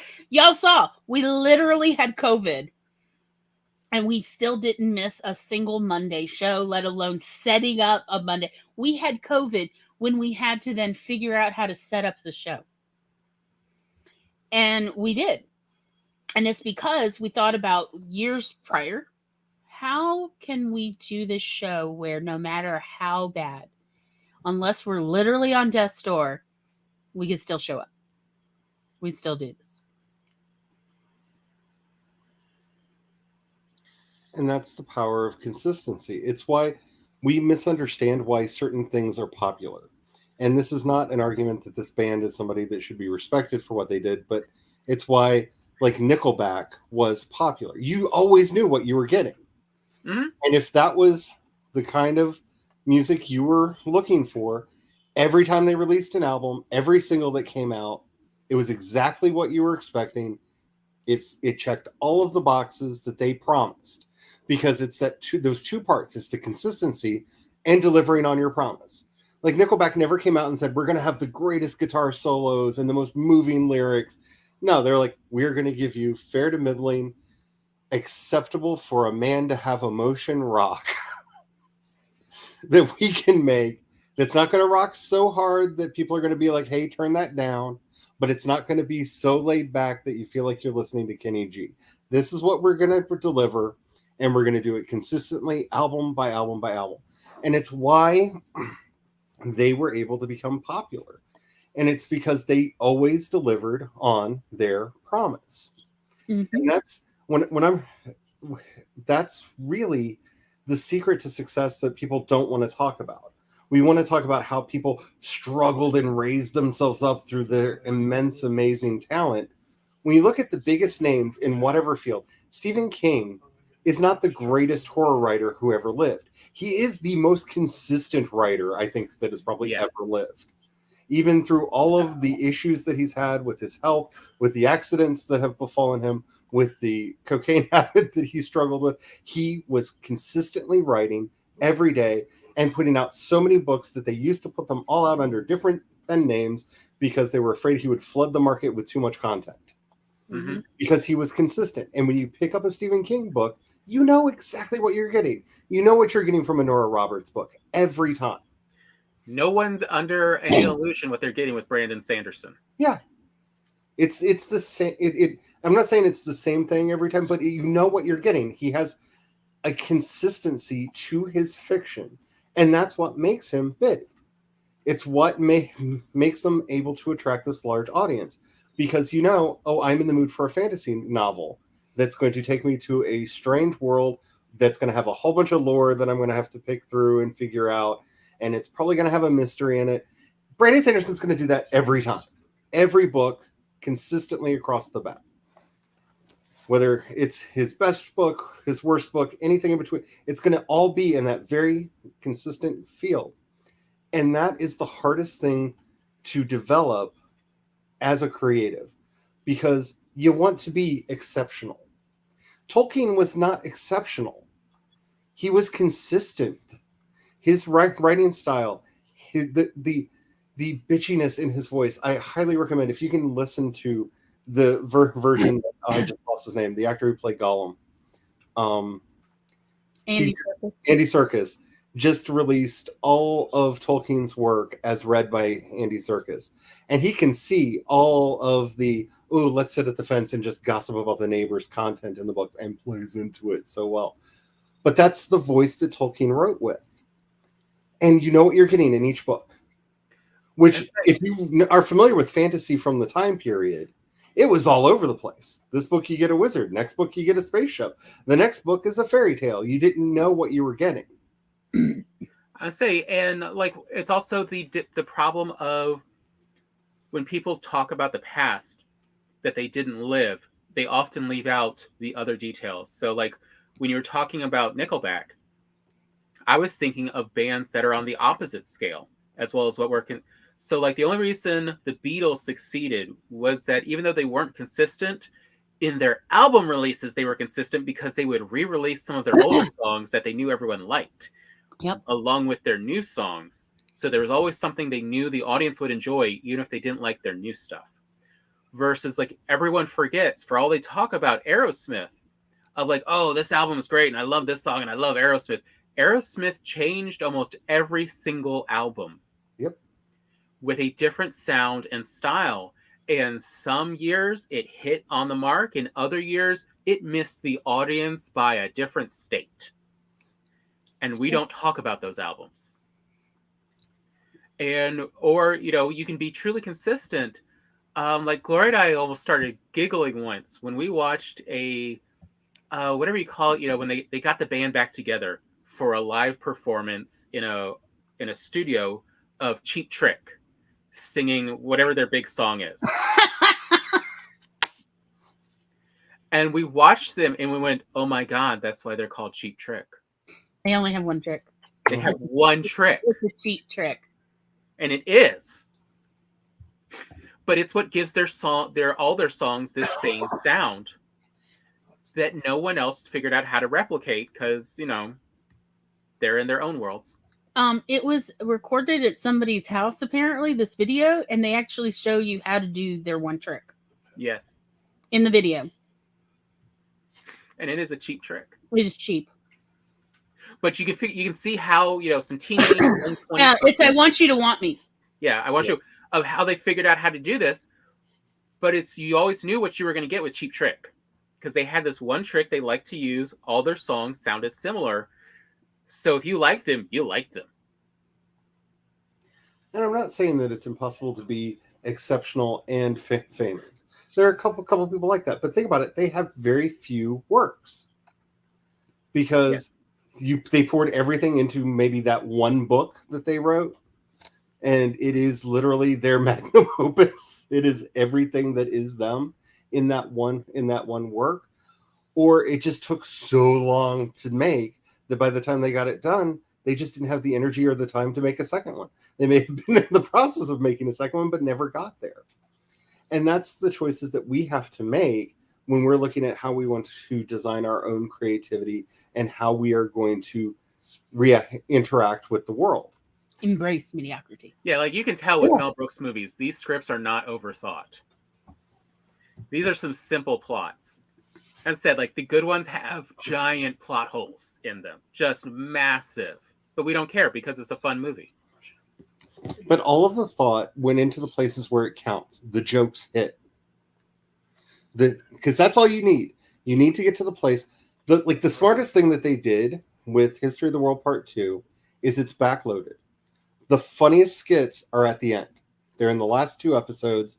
Some of the funniest stuff. Like they pepper some of the really funny stuff in the early stuff, but by the time you're getting to the last couple episodes, all of the punchlines are hitting. All of this long setup for a lot of these things is finally hitting one after another, and they're a lot funnier because that's what you're going to remember going away from the show. And you have to give stuff for people to share. Yes. Like again, the good Mel Brooks movies, we've got lines we can share with others and tell them about, and they're like, oh, okay, I want to see that too. The ones we don't talk about have nothing to share or talk about. There's nothing I want to talk about from High Anxiety or Life Stinks. There's a little bit I want to talk about, but it's more of like I want to share the moment of Dracula's Dead and loving it, but I can't tell someone about it. No matter when I watch it, there's only one scene that I can ever remember from Life Stinks, and it's because it's mildly funny. And that's when they decide to make love, and he can't find her under all of the clothes. It's the only even remotely funny moment in the entire thing, but it's not quotable. There's no funny lines in there. Like the closest thing is, take me, where are you? Like it's not a quotable line. You can't really pull it out of context and use it elsewhere. But it's the one kind of funny thing that's in there. Whereas when you're looking at like Spaceballs and everything else, there's so much humor there that you could just quote. Like, how many times have we heard Laura just randomly go, raspberries? Nobody dare give me the raspberries. Lone Star. Like, you've just heard her randomly, just out of nowhere, quote that line.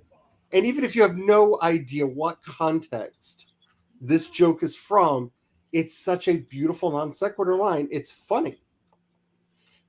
It's so random that it's still funny. Or, I mean, like, History World Part 1, where, there's so many visual jokes as well. For anyone who knows his history or anything, they always put in a lot of extra jokes. Kind of, we talk about, the Yiddish jokes start going over some people's heads. There's so many different layers of jokes they try to put in, so it's everyone's getting something. Same reason why everyone talks about Shrek. It had jokes for everyone. I mentioned this last night. Gloria looked it up because at the very end there's this thank you for Calico guns. I'm like, what the? So Gloria looked it up, and it's because all the Spaceballs are using this one type of rifle. And she read out the right type of rifle. I was like, oh my God, of course they are. It is the Spaceball of weapons. It is known for getting jammed almost every single time you pull the trigger. It is considered like one of the top 10 worst ideas ever. Of like, yes, this is the Spaceballs of weapons. Bravo. But unless you're really into it, you wouldn't notice or think about it. History of the World, when they're in Rome, you wouldn't think about, wait, that guy's got a Greek haircut in Rome. Okay, that's ridiculous. Just these little extra pieces, because they're trying to put in as many jokes as they can, because you don't know what your audience's frame of reference is going to be, so what they're going to get. So you try to hit everyone at their own place. And again, what we need to do in our writing is we shouldn't be writing for just one particular frame of reference reader. We should be writing for as many different kinds of readers as we can, so there's something for everyone. And History World Part 2 does do that pretty well. If there's something for everyone, whether Mel Brooks stuff, so we're going to bring back, It's Good to Be the King. Or you've never seen Mel Brooks, so instead we've got TikTok jokes and we've got jackass jokes. Of whatever the audience's background is, there's something that they will find humorous. Or, if you just like your history from the last 50, 60 years, Shirley is filled with them. I mean, I love, we're going to reference, we got someone from 227. And we're just going to have her talk about, this crazy time back in the 70s, yes. When I was above these neighbors and they just sat on the stoop talking all the time. Well, looks like we lost Charlie. Yep, I guess their router gave out. Well, thank you for making it this far with us.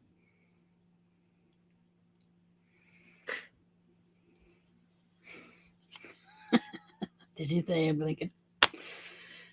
And I mean, truly, speaking of lines, we can all quote. Yes, unlike other Robin Hoods, I can speak with an English accent.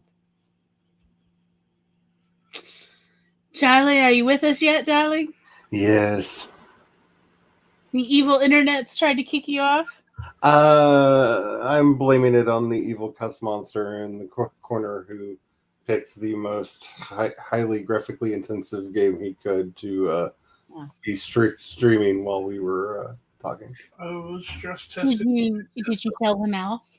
And it failed. I stress tested the new system. And it failed. So, final thoughts. Anybody got them?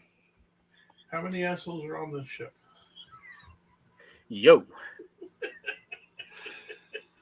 Everybody's got one. Some people are two. So, Mel Brooks to me is the epitome of the don't work harder, work smarter when it comes to how you're crafting the story. And I mean that in every possible way, from the casting, the way he is framing the stories, the way the jokes are laid out, and the timing and the pacing. I would love to see, and I know we will never get to see this because Hollywood would not allow such things to persist. So I doubt that they exist. But I would love to see rough cuts of these movies, like what the dailies look like, how much of the timing and pacing was on set, on in camera, and how much of it was in the edit. Because I have a feeling watching, especially what appear to be in the earliest movies, long takes.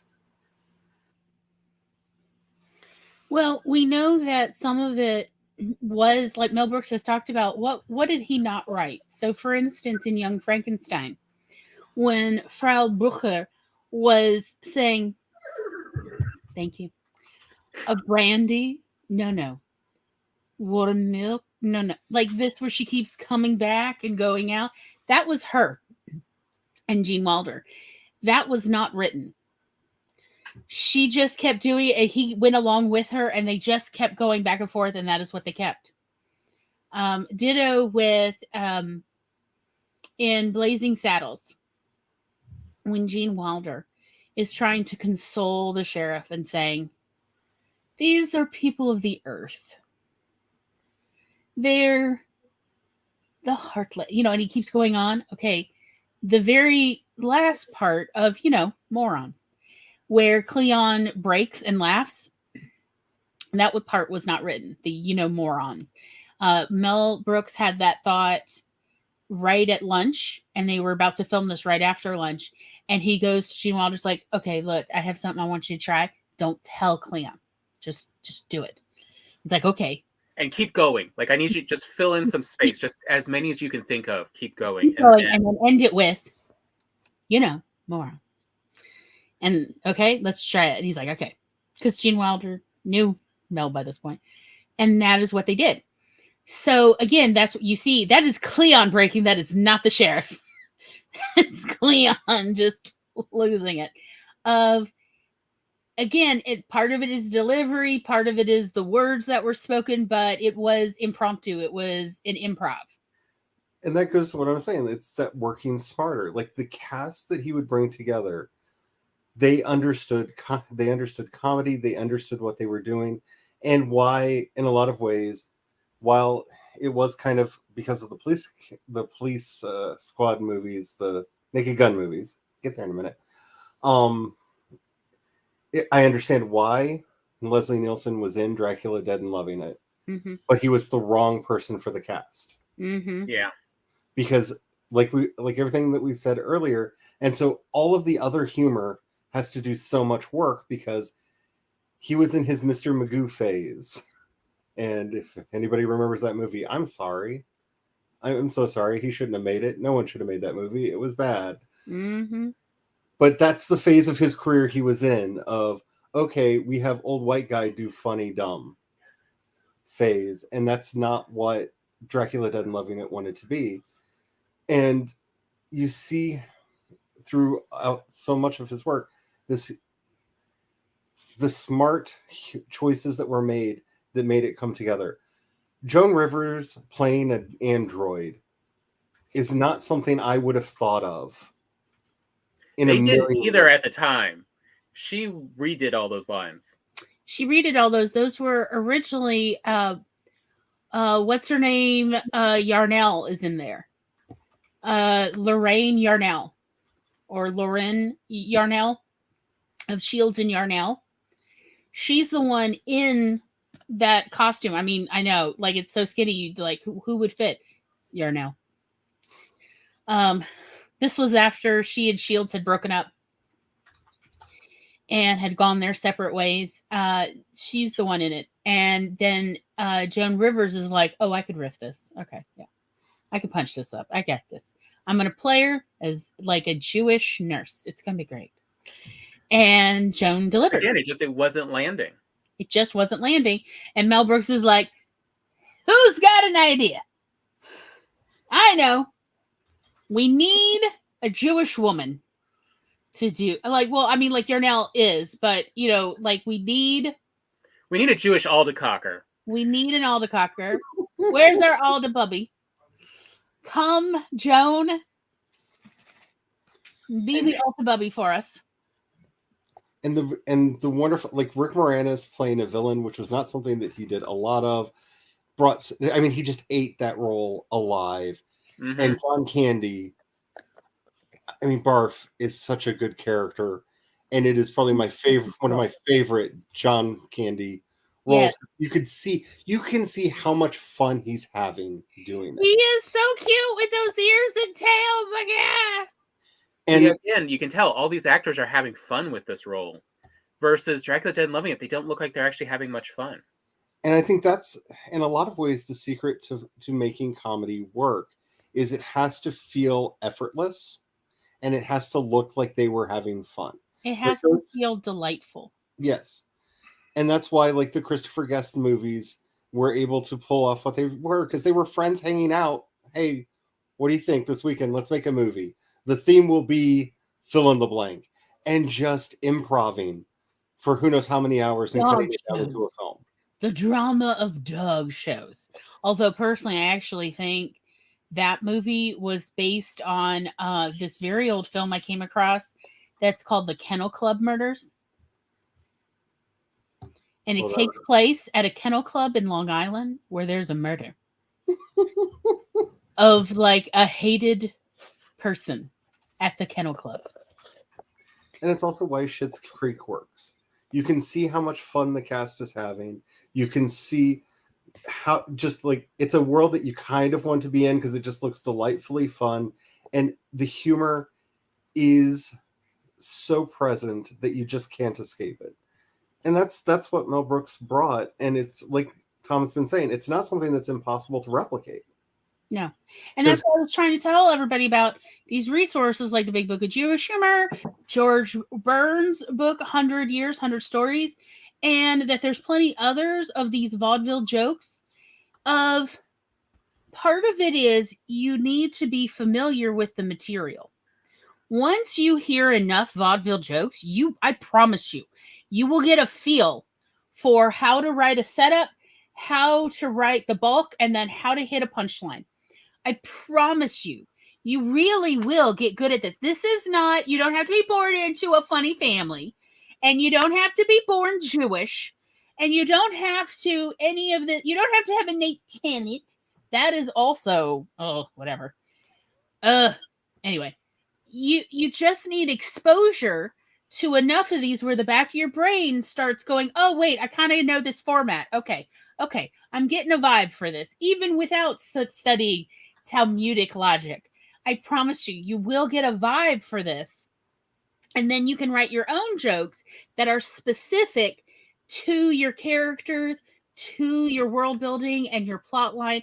And it's not hard. Like, let me be honest. You just listen to the audiobook version of like George Burns or whatever. You just pick up every day and just read one of the jokes from the Big Book of Jewish Humor. What I did originally as a child was, and this is true, I kept it in the bathroom. And I had a bookmark that my family understood. You don't touch the bookmark. You keep the bookmark or else I take the book away. And so my family then started putting all their bookmarks in. Everybody had their own bookmark and nobody touched anyone else's bookmark. And like we all enjoyed an entire year of just reading this in the bathroom. It was very nice because they're all short, relatively short. And we just enjoyed it. But after that, the back of your brain starts remembering these jokes and you get like this vibe for how to tell jokes. That's all you need. This is not complicated stuff. And if we can learn anything from the last 20 years of mainstream entertainment, humor is important to get to know characters, to get to enjoy story, to be able to break tension so the tension matters. Because if it's all tension, it's background noise. And if you need to know how important is humor in making something, look at how popular both Spider-Man and the early Iron Man movies are, and both of them relied so heavily on their humor to break that tension. Humor and genre fiction are so important. Like, this is why we have Star Trek today.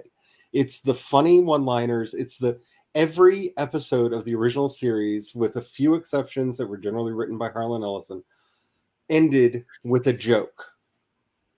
Because that's the last thing you're left with, is there's Kirk, Spock, and Bones, and somebody makes a funny ha ha ha, zoom in on Kirk's face going, these guys, like, you know, just doing the Shatner face, and roll credits. It's the humor that makes you feel like you know these people. You see how they are with each other. You see how they interrelate, and they feel like people that you know. They become realer to you because you can understand their relationship. It's why Letterkenny is so popular. Yes. Even though it's a show about nothing and people in a tiny small town. It's more of a show about nothing than Seinfeld ever was. Yeah. But also, like, so for instance, the jokes, particularly the ones in the beginning, you know, these short little jokes. I do want to point out, there is no genre that you cannot just have a character insert fake characters and they retell the story. Whether we're talking about Yonkel and Mendel and the Too Tight Shoes, you literally, these jokes are so old. Do not worry about copyright infringement. It's not a problem. And you just literally change, you know, whatever it is to, if it's a sci-fi, you know, it's at dinner, one astronaut is telling another astronaut this joke, but you know, you're going to change it from Yonkel and Mendel to Thompson and Johnson, whatever, you know, it doesn't matter. And like, you just convert the joke to the world building setting you're in, and they're just telling the joke, and right before, you know, all hell breaks loose. The readers have now gotten to know your characters, and they understand their relationship a little bit better, as well as each character, what they find funny, and they're laughing and they're having a good time, and they're like, oh my God, I have to go tell my wife this joke. This is hilarious. Let me literally go send her an email right now. Like, you can just remember, good artists borrow, great artists steal. And understanding these jokes also helps you bring a good sense of tragedy in.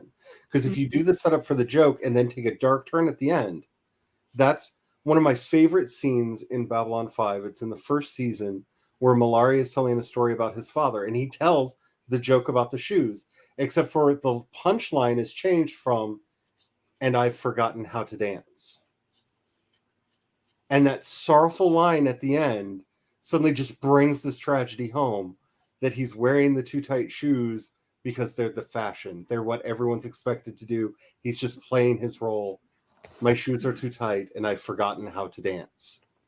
And now all of a sudden it's like, oh, like, because you're familiar with the beats of this joke and you're waiting for the punchline. And then when it's just not only not there, but taken away from you in this, and I have forgotten how to dance. That's the new punchline. This tragic beat at the end. It hits so hard because you're expecting humor. Thanks for bringing that part up, because that's what I was trying to point out for all of our writer friends, that it's not just comedy. The jokes are how you build emotional tension. Yep. The punchline tells you whether you laugh or you cry. Yes. But the joke is what builds up the tension, and you can use this for anything.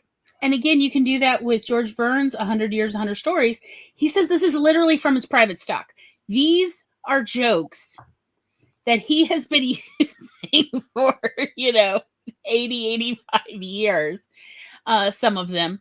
And in fact, in the book, he actually tells you who he got it from or how long he's been using this joke. Like, literally, at least in the audiobook version, they were actually given notes about how long he'd been using it, where he first got it, or who he bought it from, and so on.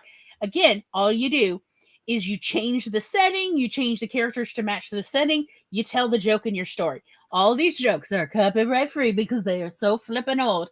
They are older than the hills, as they say down here. And you just put that in. You put it in right before the plot really picks up and the action picks up, or you tell it at the end of the action of, like, when they're walking away from the battlefield of, hey, ever tell you the joke about blah, blah, blah, and blah, blah, blah? I don't think so. And then literally put the joke in. Just put the joke in. And again, you're going to make the characters in the joke match the setting for your character who's telling it, and so on. And they're going to tell the other character, and how the two characters react to the punchline, whatever. And again, you can change the punchline. You can either tailor it, or you can just make it a sad joke or something. But again, that will tell your readers so much about your characters. It will tell them about this world. These jokes are all so old that you don't need to worry about, oh, I'm stealing someone's joke. So the reason why comedians talk about, oh no, you stole that joke, is because you pay for jokes. So you pay for the jokes. And so if somebody stole it, it means they did not pay for it. It's a jargon vernacular among performers. And this is something that only matters to other performers. They're not talking about you as a person can't tell this joke. And these jokes are so old. Nobody owns the joke anymore. Seriously, any joke that's 100 years old or older, nobody owns it, okay? It belongs to the people. Calm down. And so, for instance, that's why I bring up in the Big Book of Jewish Humor, often in the annotation, they'll tell you where that joke came from in the Talmud. And that's copyright free. Or they'll tell you the original joke that joke was based on from the Talmud or the Mishnah or whatever. Some of these are truly old as the hills. There are jokes in the Bible. There are jokes in the Torah, in the Old Testament. I used to, whenever I was spending the night at somebody's house and then they want to go to their Southern Baptist church on Sunday morning, that is what I used to do. My parents made a list for me of all the jokes in the Bible. And they gave me the list, and I used to keep it pinned to my sleeping bag so that I could take the paper with me to church and just literally go look up each of these jokes in the Bible and entertain myself during the 1-hour sermon. Because it was either that or yell at the pastor. And so that is what my parents did, was they made me a list of all the jokes in the Old Testament and New Testament. And occasionally my mother would make little notes to explain the joke to me. Because I don't get it. It was just about a bunch of donkeys. This did not make sense. And so she'd have like her little handwriting to explain the joke to me. And that's what I would do. I would go look up in the Bibles, in the pews, while whatever is fire and brimstone and scaring all of his congregants, I would read jokes in the Bible. So again, you could just retell jokes from the Bible. I'm just saying. But I want you to really think about how to use humor in your stories, because both it relieves tension, but it also can build tension. Because if you go from everybody laughing and to suddenly chest burster, boy, that's killed the vibe in the room. Everybody quickly squish it before it multiplies. I love every time they get John Hurt in a Mel Brooks movie. Oh, he's so handsome and little. He's such a little guy. I mean, he did a good Jesus. He did. He did a great truck chest burster victim. I love when he has a tiny little boater hat, the little alien. Hello, and they actually use the recording from the frog from the cartoon. They used that. I can't remember. It's actually a vinyl recording. I can't remember the guy who did the original performance. But they actually used that recording. So I guess they got permission from Warner Brothers. So that's cool. And I love it. With a little boater. His tiny little baby boater hat. And his little cane. I love it. Ripley is a Disney princess now. Changed my mind.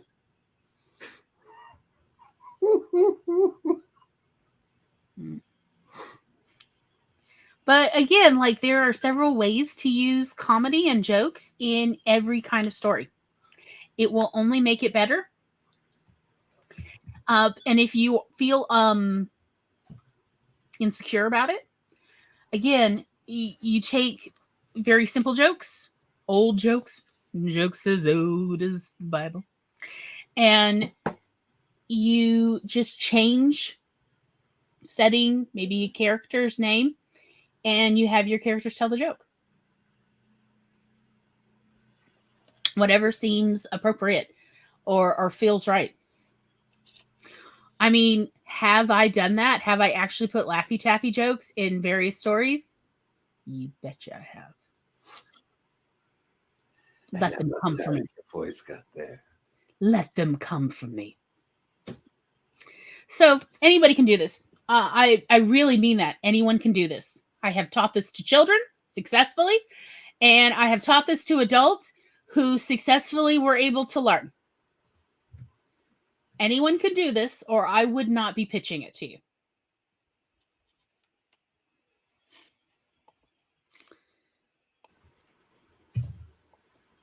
Next week, we're going to talk about Gene Wilder.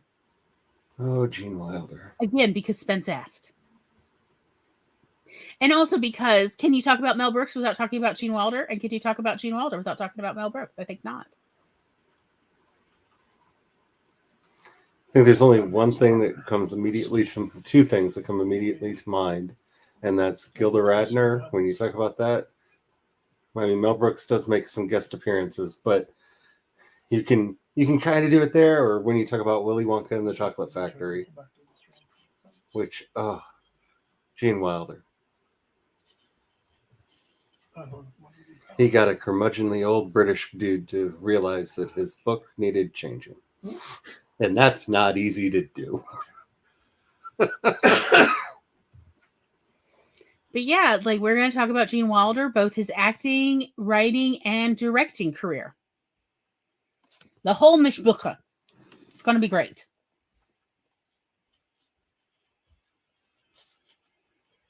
You should totally come.